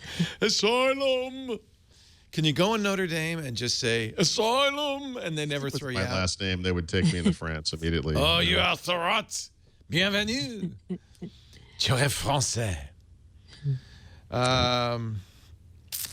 All right. You know, and you want to take, we have a little time. Do you want to take some questions from the the viewing audience before we get to the back of the book? I also should say a couple of people were talking about the new HP phone as if one fella said, this is going to replace my WinBook. Interesting. He has one of those little LonnDawg, same guy, has one of those tablets that we were talking about, the 802. He says the eMatic is going to replace it. It's a Windows 10 tablet. Oh, no, that's something else, the eMatic. Isn't it? I will say, while I was away, I published a story that was based on something that was told to me from the guy that runs HP's mobile business, where he said, you know, look, obviously we're targeting businesses with this phone, but the audience of people that are Windows Phone enthusiasts is big enough that we would like to get that audience. And Microsoft is clearly doing nothing to attract them right now. They've their latest generation of phones has not been very exciting even to enthusiasts. And if they could get some percentage of that audience, they're absolutely interested in that. And so I think that's a nice kind of healthy way to approach that. And I think there will be people out there who will want to do that. It's kind of a stiff purchase in the sense that I think it's $600 or $700 depending on. Yeah, but your company probably buys it, right? Well, but I mean, as an individual, like if you're an enthusiast and you want to buy this thing, but you know, the 950 XL was basically in this price range. And of course, new smartphones, new flagship smartphones are this much or more, right? Really, when you pay for them up front. So, you know, we'll see. I mean, it's a beautiful looking device. I've been told the camera's excellent. Or actually, Donna told us that. You don't have one yet, do you? No, not yet. I'm kind of tempted, I'll be honest. You know, I mean, I'll test it. your ability to use something like this is going to depend on a lot of things. From a day-to-day work perspective, it's going to be whether the Office mobile apps are enough for you and whatever else is available. It's not a PC. It's not Windows 10 no, desktop. it's more like it's sort of like Windows RT was in the sense that you're running these, in this case, universal Windows platform apps. But you can run Excel. How close to desktop Excel is it? So you can see this for yourself, Leo, if you install the mobile version of Excel from the Windows Store on a Windows PC. Yeah, that's the same app. It's the same app. Okay. But there's two levels of weirdness here. I mean, for one, apps have to support Continuum to display on a big screen. Obviously, the Office apps do, but a lot of apps don't. And so there's some disappointments there, and there can be. And of course, the other issue is just the whole mobile app thing. I mean, anyone who uses a smartphone today uses lots of apps. Typically, a lot of those apps are not available on Windows phones, and it's just something you kind of have to mention. I mean, it's the stark reality. And so there's still going to be this missing piece that we haven't really seen, though, this HP workspace virtualized environment, right? So that's how you're going to be able to run Win32 apps. Desktops. But again, not on the window, or not on the phone, right? I mean, you're not going to run them only on the extender. I mean, I suppose you actually, I don't know. Well, maybe you could. You'll be able but to run it. The laptop. I think you'll be able to run it if it's the same way that you have remote desktop services, kind of, that you'll be able to access your apps, right? The point being that, I'm sorry, right, yes, you can. They won't run natively. Could. Right. Yeah. It just would be terrible on a small screen. But I think the point of that is to put it on the external put it on display, the big screen. Keyboard, mouse, use it that way, Yep. That it requires an internet connection. It requires a really nice internet connection, and we'll see how that goes. I don't think it's a consumer type service for the short term. And it's a business phone. It literally isn't, but it is. But it's not hard to imagine that Microsoft with Windows Azure, with Azure and with Office 365, making their Office applications, full desktop applications, available remotely to subscribers. Yep. And possibly for use on such a device as this. Why not? I mean, it's possible. I think it'll happen. I think it will happen because of this workspace thing. That they've said workspace is going to either let you use Citrix app virtualization or Azure remote app, and you'll be able to do that. Well, but I mean, as something that so Microsoft will do this for businesses. But what I'm saying is, it's not for consumers. Yeah, I mean, you never know. We already pay Microsoft for an Office 365 personal home subscription. I mean, this sort of makes sense. You get certain, Office installs. The ability to run full Office applications remotely would not use up one of your installs, right? It would just be a remote session. And so I could picture that being a perk. That's interesting, huh? It's technologically possible. They just don't do it. I'm not trying to. I mean, look, I don't know what they're doing. I'm just saying it's a possibility. So you never know. Yeah. Anyway, I'm obviously curious about the phone, so we'll see. Hopefully, very soon. It should be soon. I want to try it with the clamshell laptop thing. Yeah, well, I think that's the key. I mean, obviously, you're not going to want to use the remote desktop on a 6-inch phone. You're going to want to. No. You want a keyboard and you want a bigger screen. The phone is big, by the way. It's almost 6 inches. That's a lot. Yeah, it's a big screen. Yeah. If you've never had a 6-inch phone, that's what the 1520 was, right? 6 inches? I think it was. Yeah. Was it 6 I love the inches? 1520 screen. Yeah. I thought it was great. Yeah, me too. Yep. Me too. This will be even better. Good sound. Yep. Bang & Olufsen. These companies really ought to think twice about putting their good name on a little teeny weeny speaker on a phone, because that ain't going to sound like a B&O sound system. They all do it. They all do it, Yep. All right. Any other questions, chat room for Paul and Mary Jo before we head to the back of the book? They're talking about why they hate the hamburger menu right now. Sometimes they get a little distracted. Just a little distracted. Well, let me throw a grenade in the room. I like the hamburger menu, so. Well, it's a necessary evil. It's funny. We went back and forth. We have a hamburger menu on our website, and we went back and forth on it. And designers say nobody knows what that is. Don't do it. But it's really the only way. You can do ... The way we compromised is if you have a big enough screen, you're looking at a desktop, it'll say menu. And it only, or it actually says more, ... And it only turns into a hamburger menu if you get smaller. There you go. I was going to say that the hamburger menu to me it's about saving makes space, the most sense on small screen devices, right? I mean, it's right. When you're constrained in that way, you have to have some way to provide advanced UI that isn't taking up screen real estate all the time. Yeah, it's for mobile, really, Yeah. No, that's a nice way. That's a good way to do it. Although note, there's a hamburger menu on Chrome right here. I mean, sure. I think the problem was initially nobody knew what it meant. I think by now people know what it means, I would hope. I think so. It means quick burger. It means have a hamburger. Have a hamburger. Here's one from LonnDawg. If Major, you might think LonnDawg's the only person in the chat room. He's not. He's just the only. Sounds like it. Yep. Not shy. He's certainly the most engaged person. Yeah. Thank you for paying attention. No pressure, everybody else. Actually, Friendly Manitoba wants to know: did you have any valiant hearts moments in France, Paul? I didn't go to any like World War I or II places, if that's what he means. Yeah. At Creamy Corn Cob at $2.99. Why wait for Scorpio when the Xbox One S does upscaled 4K and HDR?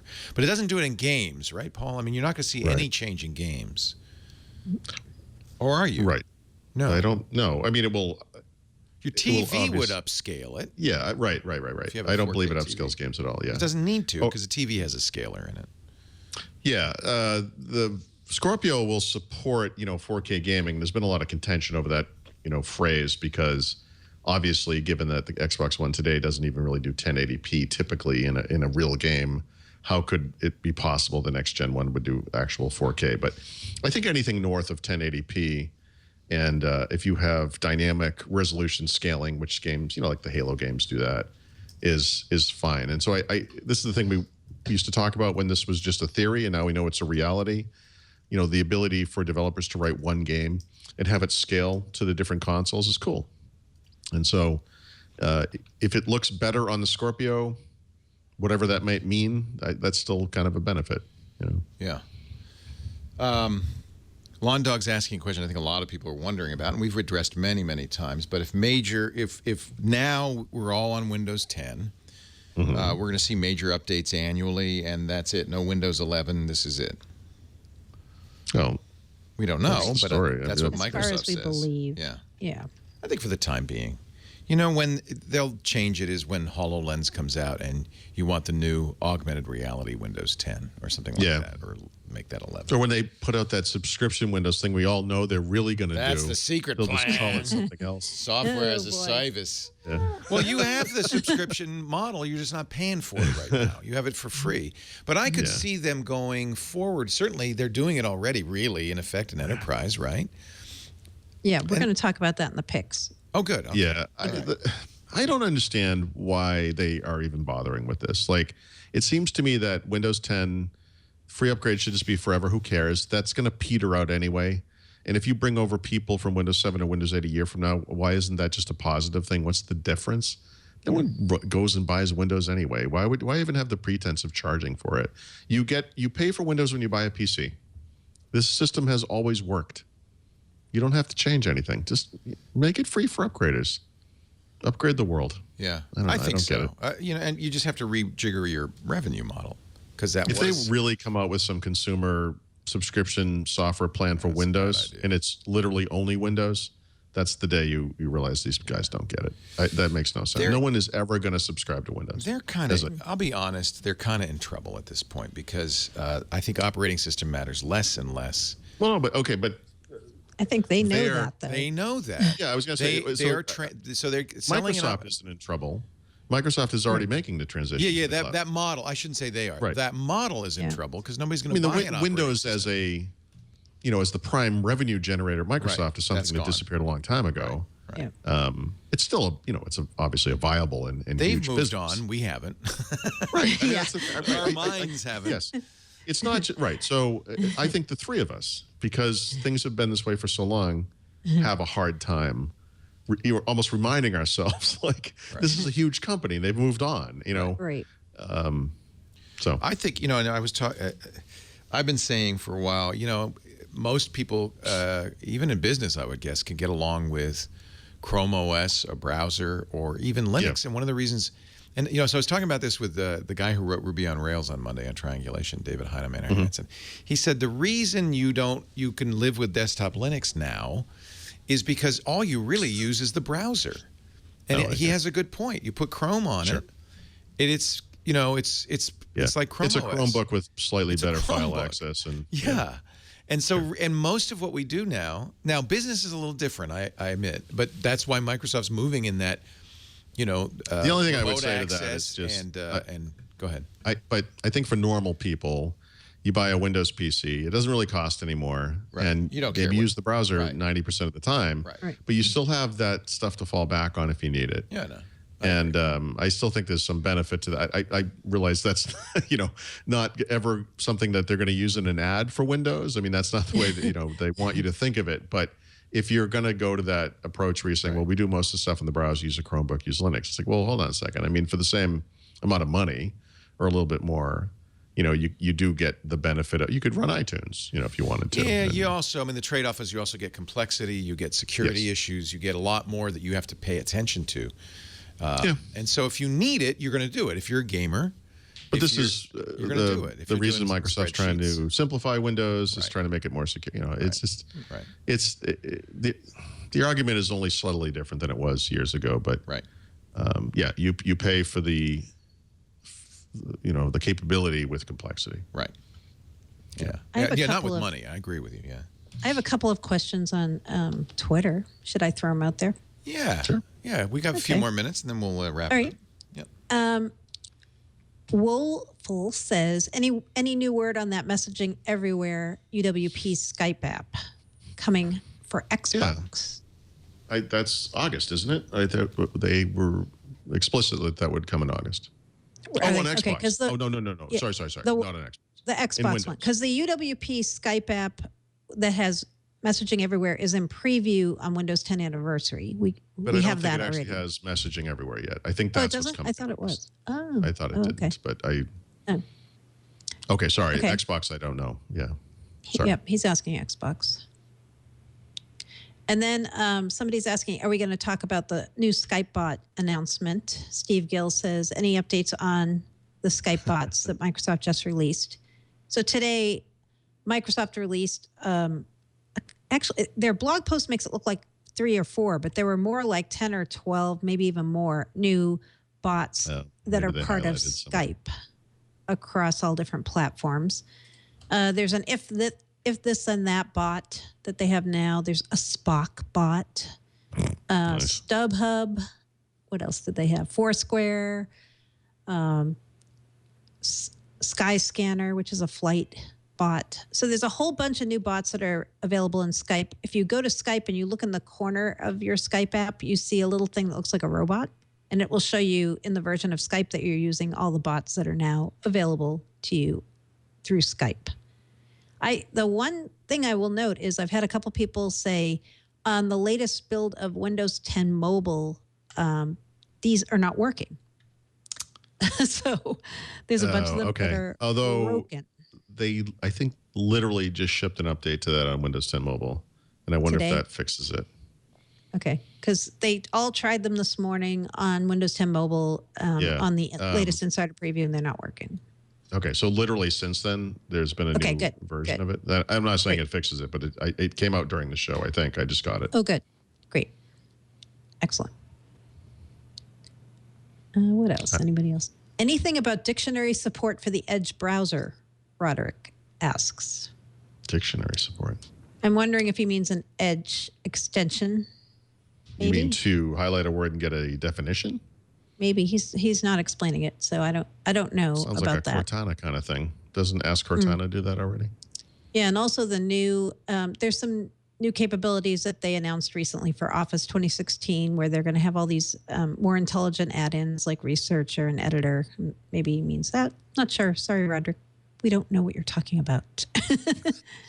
We know nonsense words. Nonsense words. Dictionary, Edge browser.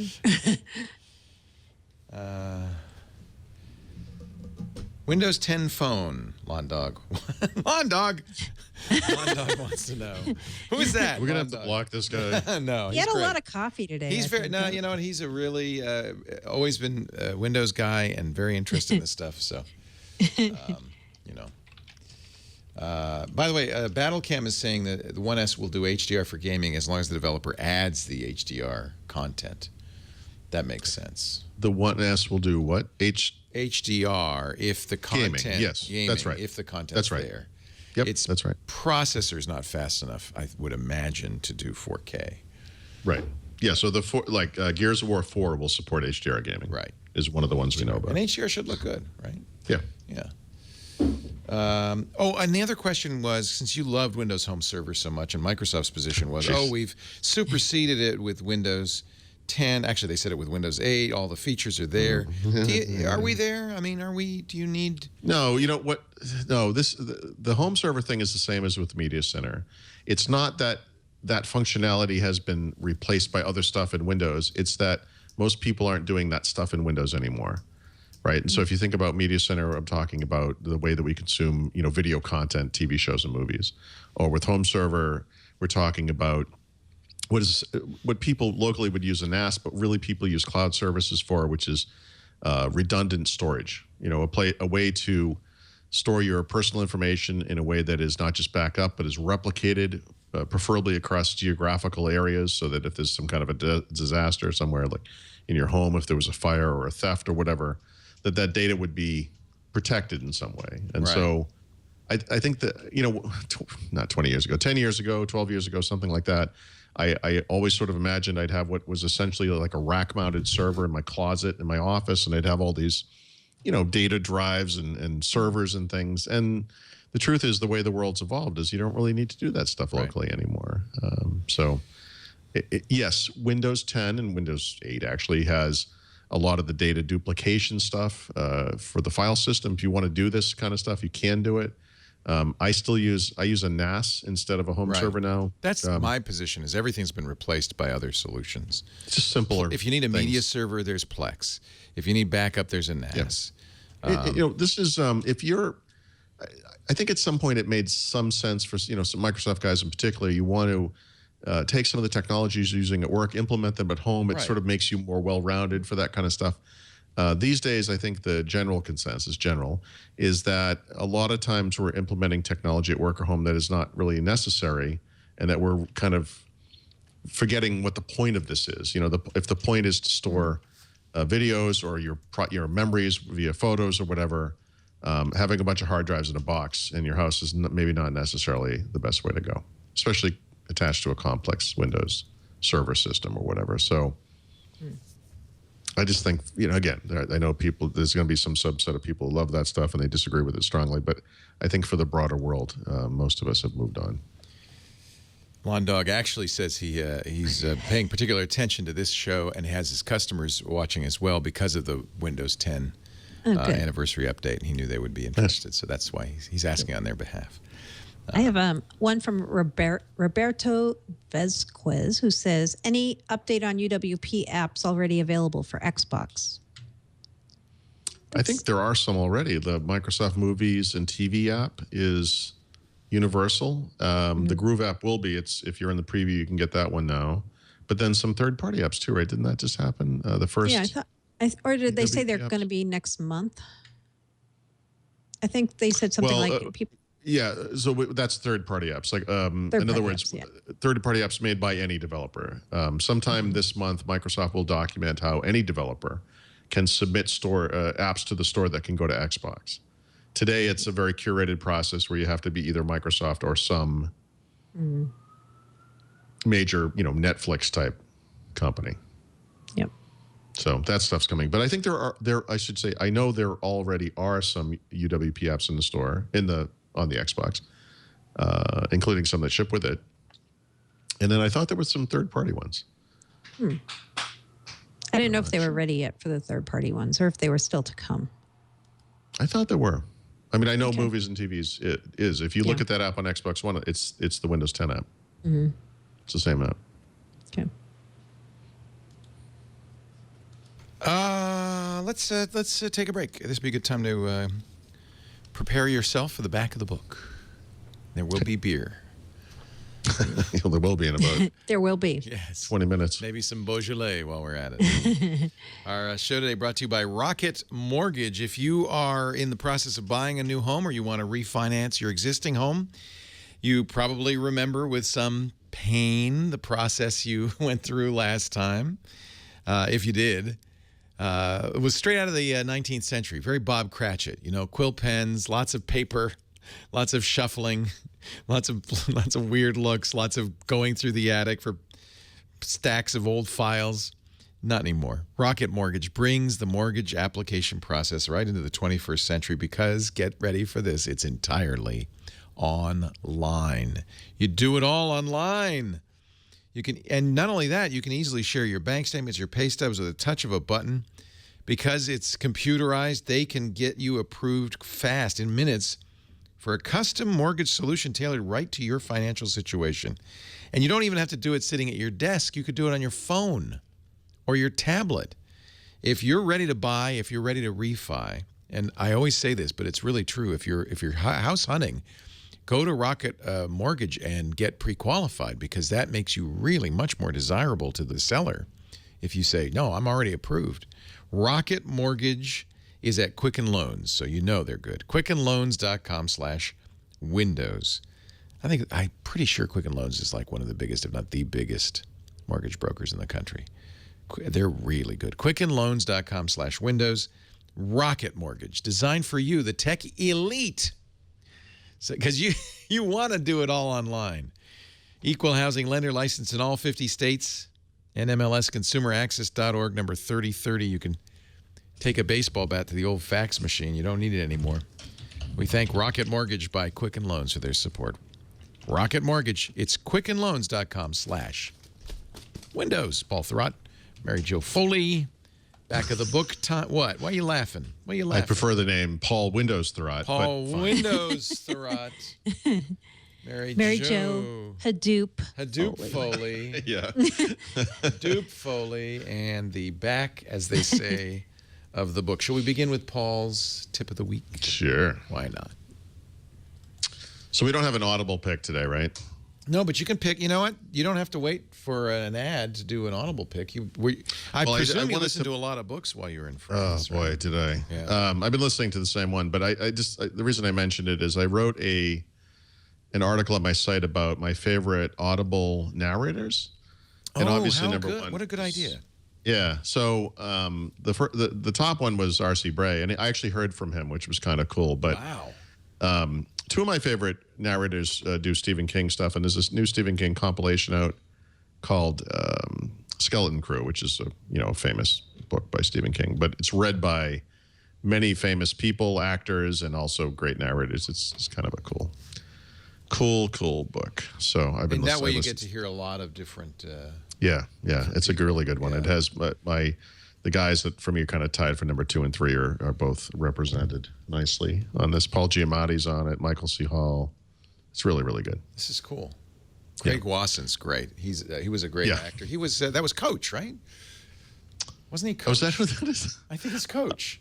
Oh my God, that's hilarious. Wait, am I wrong? I might be. I don't think that can't be right. That would be amazing if that's who that was. Because No. I know who he was. He was in the movie Body Double. Wow. Remember the De Palma movie Body Double? Yeah. Okay. Absolutely. Okay. I never even looked him up to see what he looked like. Yeah. Absolutely. Yeah. He's an actor. Yeah. He was in let's see, a bunch of movies. That's the thing about Audible, and this is not an Audible ad. This is a free plug. Thank you. But they use real actors, so they're really good readers. So Will Patton is the same. So if you look at Will Patton, you'll see him and say, "Oh yeah, I know that guy." Yeah, you'll know what he. Yeah, you know. Who he is. Yeah, he's awesome. Yeah. Scott Brick is great. Love these guys. Yep. Jeff Gerner, we know him well. He called in when we interviewed Daniel Suarez. That's fun. Great. Actually, no, he was sitting with us. He was there. We had him read a portion of Demon. Nice. And there he is. When's he coming out with a new book? Speaking of which. You know, he told me when he was in here last, he's been on Triangulation a couple of times, Daniel Suarez, what he was working on. Yeah. But I don't. So Could you be more opaque? Yeah, and I have to be because you don't. It's up to him to. He didn't tell us on the air. Is it a book, Leo? It is a book, and that was 2 years ago. So I'm thinking It's been a while. But in writing the story, I looked it up, and I'm like, well, it's been a couple of years. Was Kill Decision the last one? I can't remember. Influx. Influx. I think Yeah. that's what, yeah. No, unless he's decided, screw this, I'm going to the Bahamas, which I would do. You would do. Yeah. Enough writing. I'm going to swim. Right. I'll just send you Instagram photos of the beach. These are my feet on the sand today. Yeah. How do you like it now, baby? Your tip of the week is games with gold. Yeah, kind of an oldie but a goodie. But once again, it's August, and there are more free games to be had. As the time goes on, I'm starting to wonder when the Xbox 360 games are going to disappear from this, and when that happens, what happens next? Ooh. Xbox But One for S now, games. It's nothing. Yeah. So obviously, one of the neat things about Games for Gold is that all of the Xbox 360 games also work on Xbox One, so they guarantee that. So if you're an Xbox One user, this is kind of a double hit because you get 2 free Xbox 360 games and two free Xbox One games. And actually, the one I like the most in this group is an Xbox 360 game. It's like a modern version of Lode Runner called Spelunky. Anyway, so I love Lode Runner. You know what? I miss Lode Runner. I will play that. Spelunky, huh? actually, you'll be able to pull this one out. You'll remember this. Dark Castle. I was going to say it's like the Mac game. It's in black and white. Yes, bats. I love that game. Yeah. Did that ever turn up on smartphones? That seems like it would be a good smartphone game. I feel like there was a color reissue. Yeah, there was. Yep. But no, that would be a good... obviously it'd be in color, but then it's a platformer. You can play it in black and white. That'd be awesome. Right? Wouldn't that be fun? 8-bit graphics or whatever. If you cancel gold, can you keep the games? Yes, right. You bought them. Yeah, they're yours. Once you get them, they're yours. Yeah, that's what I thought. Well, wait a minute. Now that I've said that, I believe actually to re-download them, would you still need Xbox Live Gold? I'm not sure. I'm not sure. I could see that one going either way. Yeah. Anybody know? We'll find out. Somebody will tell me. I do not know, surprisingly. Yeah. What, Mary Jo? I feel like this came up, and I'm not 100% sure. Spelunky is also on Steam. So you can play that on It's your not PC. free on Steam. No, but it's free on your Xbox. I'm downloading it now. Yeah. Firing up the Xbox. I have 2 terabytes of space, so I'm going to download it today. Not only do I have 2 terabytes, I still have the 3 terabyte drive I bought for the old Xbox One. Seriously, you know how it is on a smartphone when you have like 16 gigs of storage and you have to kind of manage what's on there? Like I do this with my iPad mini where I want to watch some movies, but I can only fit like 2 SD movies on the stupid thing. Yeah. The Xbox One's just like that, except the games are like 45 gigabytes. Right. So you have to kind of manage what's on there, but you have to be really careful about it because if you get rid of it and you want to get it back, it takes forever to download those things. Oh, this is really just Mario in a pith helmet. Put another way, Mario is this without a pith helmet. Okay. Moving right along. So I have as you know, the App Raisin mobile pick of the week. This is kind of an unusual one. When I was in Paris, Microsoft updated the Windows Camera app, which comes with Windows 10 Mobile, to support panoramas. And that sounds like kind of a goofy, obvious feature, but people who have been using Windows phones for a long time know that, or Lumia phones anyway, that Nokia used to have different camera apps for different functions, and one of them was Nokia Panorama. They probably called it Lumia Panorama at some kind, and it worked fine. But I always felt like it was kind of goofy that these things were outside of the main camera app, and so the Windows 10 mobile camera app never had this functionality, but now it does. They actually built it right in, so it works like it does on other platforms. And having used these things side by side last week when I was away, I will say that I still think the iPhone way of doing panoramas is like the gold standard. It's really quick. You just hold it down, you move it around. You can move it fast. There's never any hitching or weirdness or whatever. I played around with the Android camera app on the Google Nexus, and I really like the camera app generally, but the panorama stuff is terrible. And the photosphere thing, I could never stand there long enough to make a complete sphere. It's just too monotonous with a phone. It's stupid doing that. The Windows 10 mobile version is kind of in the middle. It's not quite as good as the iPhone version, only because it's not as quick. And you have to really kind of go slowly to do it, but it works well, and it's a single pass. You don't have to move it around or whatever. So you'll just get that for free. So if you have a Windows 10 mobile device, that will just happen, and that's kind of a cool thing. Also, I just wanted to mention that AdDuplex, who are the guys that make AppRaisin, have gotten a lot of requests for AppRaisin on other platforms, specifically Windows Phone 8. It's not worth it for them to make an app for AppRaisin on Windows Phone 8, but they have made a website, appraisin.com, where you can go to and find apps for your platform as well. And actually, the interesting side benefit to that is if you're among those majority of people who have a Windows PC, but you use an iPhone or an Android phone, you can use the AppRaisin website from your device to find apps for Windows, because they cover Windows. And then I also have kind of a bonus pick also for Windows 10 Mobile. For some reason, it's just the way it worked out this week. But Microsoft announced today that the Starbucks app is out now for Windows 10 Mobile. And so I just installed it. I haven't been able to log into it, but it does all kinds of good stuff. And I don't know how it compares to, say, the iPhone or Android version of Starbucks. Of course, I'm kind of a Dunkin' Donuts guy, but you can obviously use it to make mobile payments. At a Starbucks, you can add money to your account. You can send and receive gift cards and, check your balance and all that kind of stuff. So if you are a Starbucks fan and use Windows 10 Mobile, i.e. are a Microsoft employee who lives in Redmond, this will be a great app for you. So you can grab that. And don't forget, if you're an iPhone user, Microsoft Pix is awesome. It's actually arguably a better camera for the iPhone than Apple's Pix, own. yes, yeah. Yeah. Yeah, that happened when I was, a must. It's free. You're not going to throw out your iPhone camera, but you're going to definitely want to add it to your cameras. Yeah. It does a great job, really impressive job. Yeah. Yeah, that was came your out of pick nowhere last too. week. Yeah, Leo made it his pick on Windows right, I Week. saw that. Yeah. Well, Somebody had to. Yeah, it was good. So, thank you for stepping up to the plate, sir. I didn't call it the AppRaisin pick of the week. I probably should have. You No, did not. Well, it wouldn't be because it's on iOS. Oh, okay. You're right. Never mind. Our enterprise pick of the week comes, as always, from Mary Jo Hadoop Foley. Right. So we were talking a little bit earlier about those Windows 10 Enterprise subscriptions, those things called Windows 10 Enterprise E3 and E5.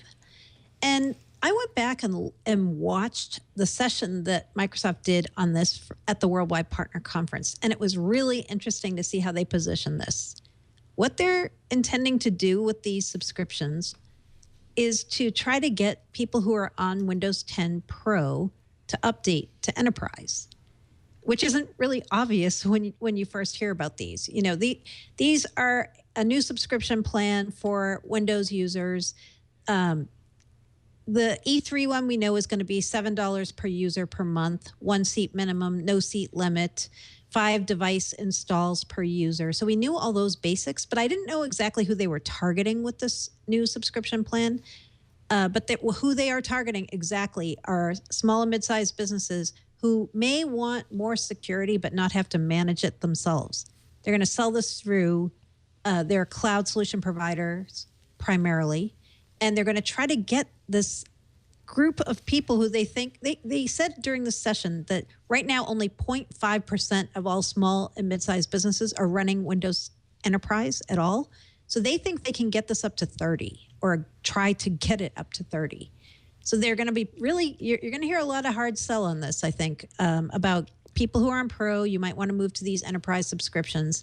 The thing to know, though, that we didn't know before is these are not the only way to get Windows 10 Enterprise. You still can buy Windows 10 Enterprise without a subscription. That wasn't clear when we first heard about these. It kind of sounded like the only way to get Windows 10 Enterprise was going to be a subscription plan from now on, but that's not the case. If you're a larger business or someone who has software assurance, you can still buy plain old Windows 10 Enterprise without going the subscription route. So all those stories saying, only way to get Windows 10 Enterprise is a subscription. Not true. You can still get it without one. And if you want long-term servicing branch, in fact, the only way to get it is not to go through the subscription plan. It's to continue to get it through software assurance, through your volume license servicing center kind of arrangement. So I wrote a whole article after I went back and watched the session. I have a lot more details. I can tell you we don't know a whole lot about E5 yet, except that it's going to have Windows Defender Advanced Threat Protection as part of it. We don't know the price on that one at all. We don't know when that will be offered through cloud solution providers or if it only will be direct through Microsoft. So there's still a lot of unknowns there. But around September 1st, when you can actually start buying these things, I would think should get the pricing details and more information. But I thought it was interesting to see kind of what they're doing with these subscriptions and kind of where they fit and where they don't fit. It wasn't as clear when we first heard about them, but now it's starting to come into focus. Nice. Codename time? Yeah. So on Sunday this past week, Windows NT4, for people who remember way back then, turned 20. I remember NT4 very well because it's right around then that I became a full-time Microsoft reporter when I worked at PC Week. Those were the days. I remember too because I was pushed in a pool the night that this was released. I was there, I think. And when I went into the store to buy Windows NT 4.0, I was making like wet squishy sounds on the like. What was the egg? What software? Was the egg something? Egg. What was the egg software store? Whatever it was. I know I'm a little moist, but and the guy's looking at me like behind the counter. Like, what do you do? Walk out of a swamp? But here's the funny thing about NT4, since we're talking about code names. Many people just say NT4's code name was Cairo. Right. In some ways, that is correct. Wait. In some ways, that is not. Go ahead. Cairo was not Windows NT. Yeah, no, Cairo's not really correct. Cairo's not really NT. Right? It was something else that was never released, right? Or no? This was like the object file system. It was it was a lot of stuff. Right. Cairo to me was really a bunch of future concepts, object file system, and a lot of things they plan to do with the shell. Kind of like Longhorn. Yeah, it was like one of those names that didn't really come to pass, right? Yeah. But if you ask people at Microsoft what was the code name for NT4, most people will say Cairo, even though I would say that's not technically correct. So I was doing a lot of research to try to find, was there another code name, and I could not find one. But I did find a code name. Let's see if Paul knows this one, unless he already read ahead. Razzle. Yeah. Razzle. Razzle. Know? I know, Razzle and Dazzle. So Razzle was the code name for Windows NT. I have never heard that. Yeah, just generically. And I found it because somebody said to me, the original NT code name was Razzle. And I looked it up, and Larry Osterman, who has worked for Microsoft forever, he had a blog post where he said, yep, Razzle was NT4. I mean, it was the original NT code name. If they ever make Citizen Balmer on his deathbed, he'll go, Razzle. So what was Daytona 3.5? 5 or 3.5.1, I think. One of those two. Razzle. That one okay. And I appreciate you picking a beer from San Diego just for me. I did. Since you said not a beer from Paris? Not a. Did they have good beer in Paris? No. They're about the wine and coffee. They're getting there. So craft beer is happening, but they're still at the we only make IPA phase, and let's throw some spices in it to make it like. The French think that beer is for Belgians, and if you know what the French think of Belgians, you know what that means. Well, they're right. The right beer is from Belgium, but they're going to get there. It's happening. I mean, as amazing as that sounds. You know what I love is cider from Normandy. The that's Britannia really good. Cider is incredible. The dry ciders. Yeah, Calvados is good too. Yeah. So when we were in Rouen a couple of years ago, there's like apple ciders, but there's also like pear ciders and other kinds of cider. You go to town with ciders. Really, pretty much you can ferment anything with sugar. Exactly. Pretty much you can. Pretty much. Pickles. A way to make food out of anything. The French have figured it out. We have the cidre. So this is not a cidre. This is not bière. a cidre. No. So when you think of Southern California, one of the breweries you typically think of is Stone. Stone Brewing. They're in Escondido, but you see them a lot in Southern Cal and everywhere else. There is a really great beer. It's called Stone Farking Wheaton Woot Stout. I am not making that name up. No, I know, because Drew Curtis is a good friend of the network and of the screensavers before that, and FARC is his website. And, of course, Will Wheaton, former Wesley Crusher from Star Trek, is one of the leaders of Wootstock. Yep. Will Wheaton is the reader of Ready Player One. Yes. Oh, is it? Oh, okay. Greg Koch is what, the former CEO of Stone, I think. Yeah, he's the CEO of Stone. Yep. Yeah. So they all got together and they brewed this a few years in a row. There's the 2016 version is out. It's a stout. It's barrel aged. It is so strong. I forget what percentage this is, like 12, 13. But man, it is delicious. If you're going to have one really great Stone stout when you're in California, I would say look for this. With a truly awesome label. Oh, yeah. Awesome label, delicious, bourbon barrel, you know, the whole 9 yards. Really fantastic if you like bourbon. Is there a little barrel. Wookiee in every bottle?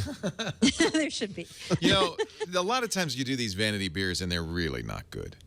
No, this one is. But it's nice to know this one is good because those guys This deserve one's a good beer. Great. That's great. I've had it a couple times in previous years, and yeah, it's worth it. Nice. Really nice.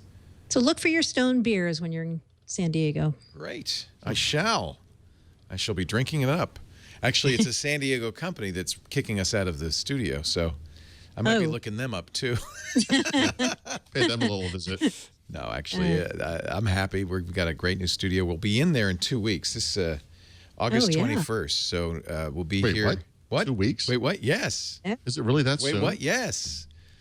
I know. Well, that's kind of what the contractor said. Wait, what? Oh.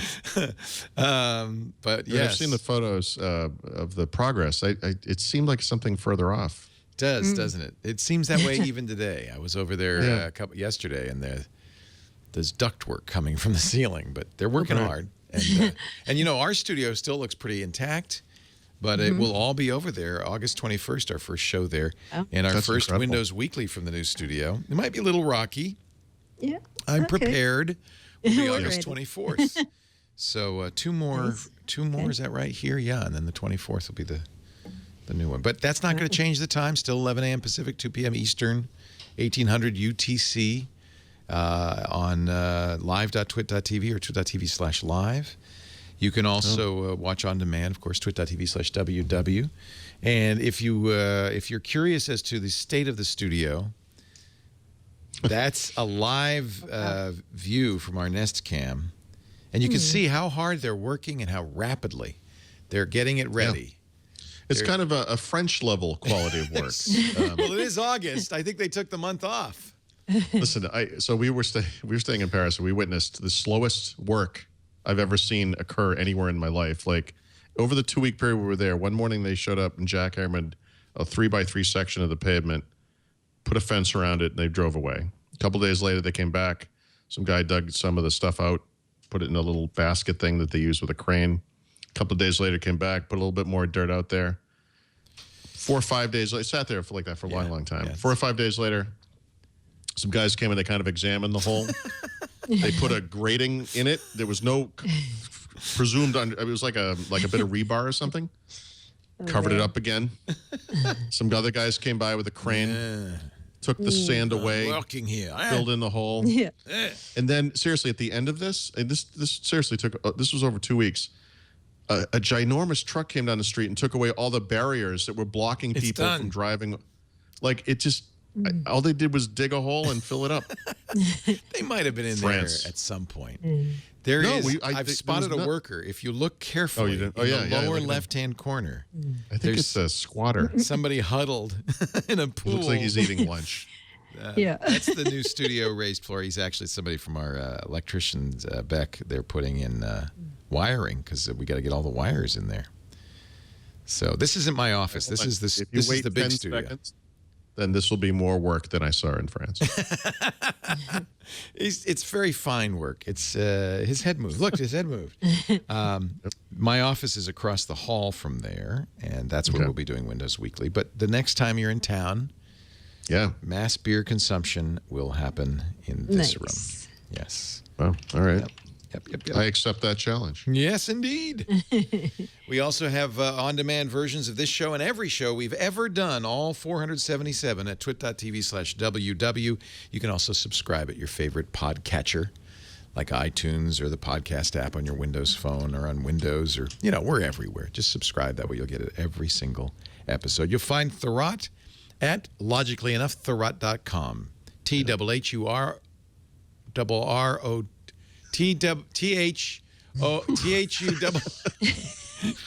THURROTT. I agree. It's an excellent brand. I need to make a song. THUROTTORRTTT. Thurrott. No, then 3. 3. Thurrott.com. You also find his books at leanpub.com. Really, really, really got to get the field guide for Windows 10 before you go one step further. This is a must. I was just looking in my bookshelf because we're moving it. I have all of the books going back, I think, to Vista. I think I found the Vista book. Wow. So bought them all and read none because Leo, all I need is for you to buy them. It's right. I've done my job. If you want to, you don't make people read them. That's good. No, it's reference. I think it was reference material. It's great for reference. You will find Mary Jo Foley at allaboutmicrosoft.com. That's our ZDNet blog, and you'll find them both here next Wednesday for another great edition of Windows Weekly. Thanks, folks. Do you have my one book, Leo? What is your book? I don't. I wrote Microsoft a book, Microsoft 2.0, 8 years ago. Oh, I remember that. Yep. Are you serious? 8 years ago. That wasn't it wasn't like a how-to. It was about the new Microsoft. No. Yeah. It was. You know what? 8 years ago. I'm getting it right now. It's out of print, but you can still find it in your favorite remainder tables. Like all my books. I can't believe it was that long ago. They're probably nestled 8 years together with my books, both begging somebody to buy them. Looks like Dag Storm Blue is selling it, so there you go. And I've held out. Paul's tried to get me to write a book for the last 8 years, and I sanely have refused. It's going to happen. I don't blame you. It's not. I'm not saying we're going to call it Guide, Microsoft 3.0, but it's not a terrible title. There's a guy in Kentucky selling it for a penny. See, you can get it cheap. You should offer to sign them, and then they would be worth more. $3.99 shipping. Wow, that is real. That hurts. Nah, you know what? These kind of books like they that, don't they have have any a shelf value. life of like 6 months, literally. All of these books, I have so many, literally tens of thousands of dollars of books because computer books are new I or could see expensive. some Peach Pit stuff up there. Actually, I wrote a few Peach Pit. There's tons of stuff. Yeah. And it's all, JavaScript 2.0. I don't, nobody wants that anymore. I've got. Hey, I wrote a Visual Basic script book, VB script. I still have the Delphi Bible, though. I'm not getting rid of that one. That's a rock. It's a Someday, rock solid Delphi foundation will be back. library. Thank you, Paul. Thank you, Mary Jo. Thank you all for being here. We'll see you next time on Windows Weekly.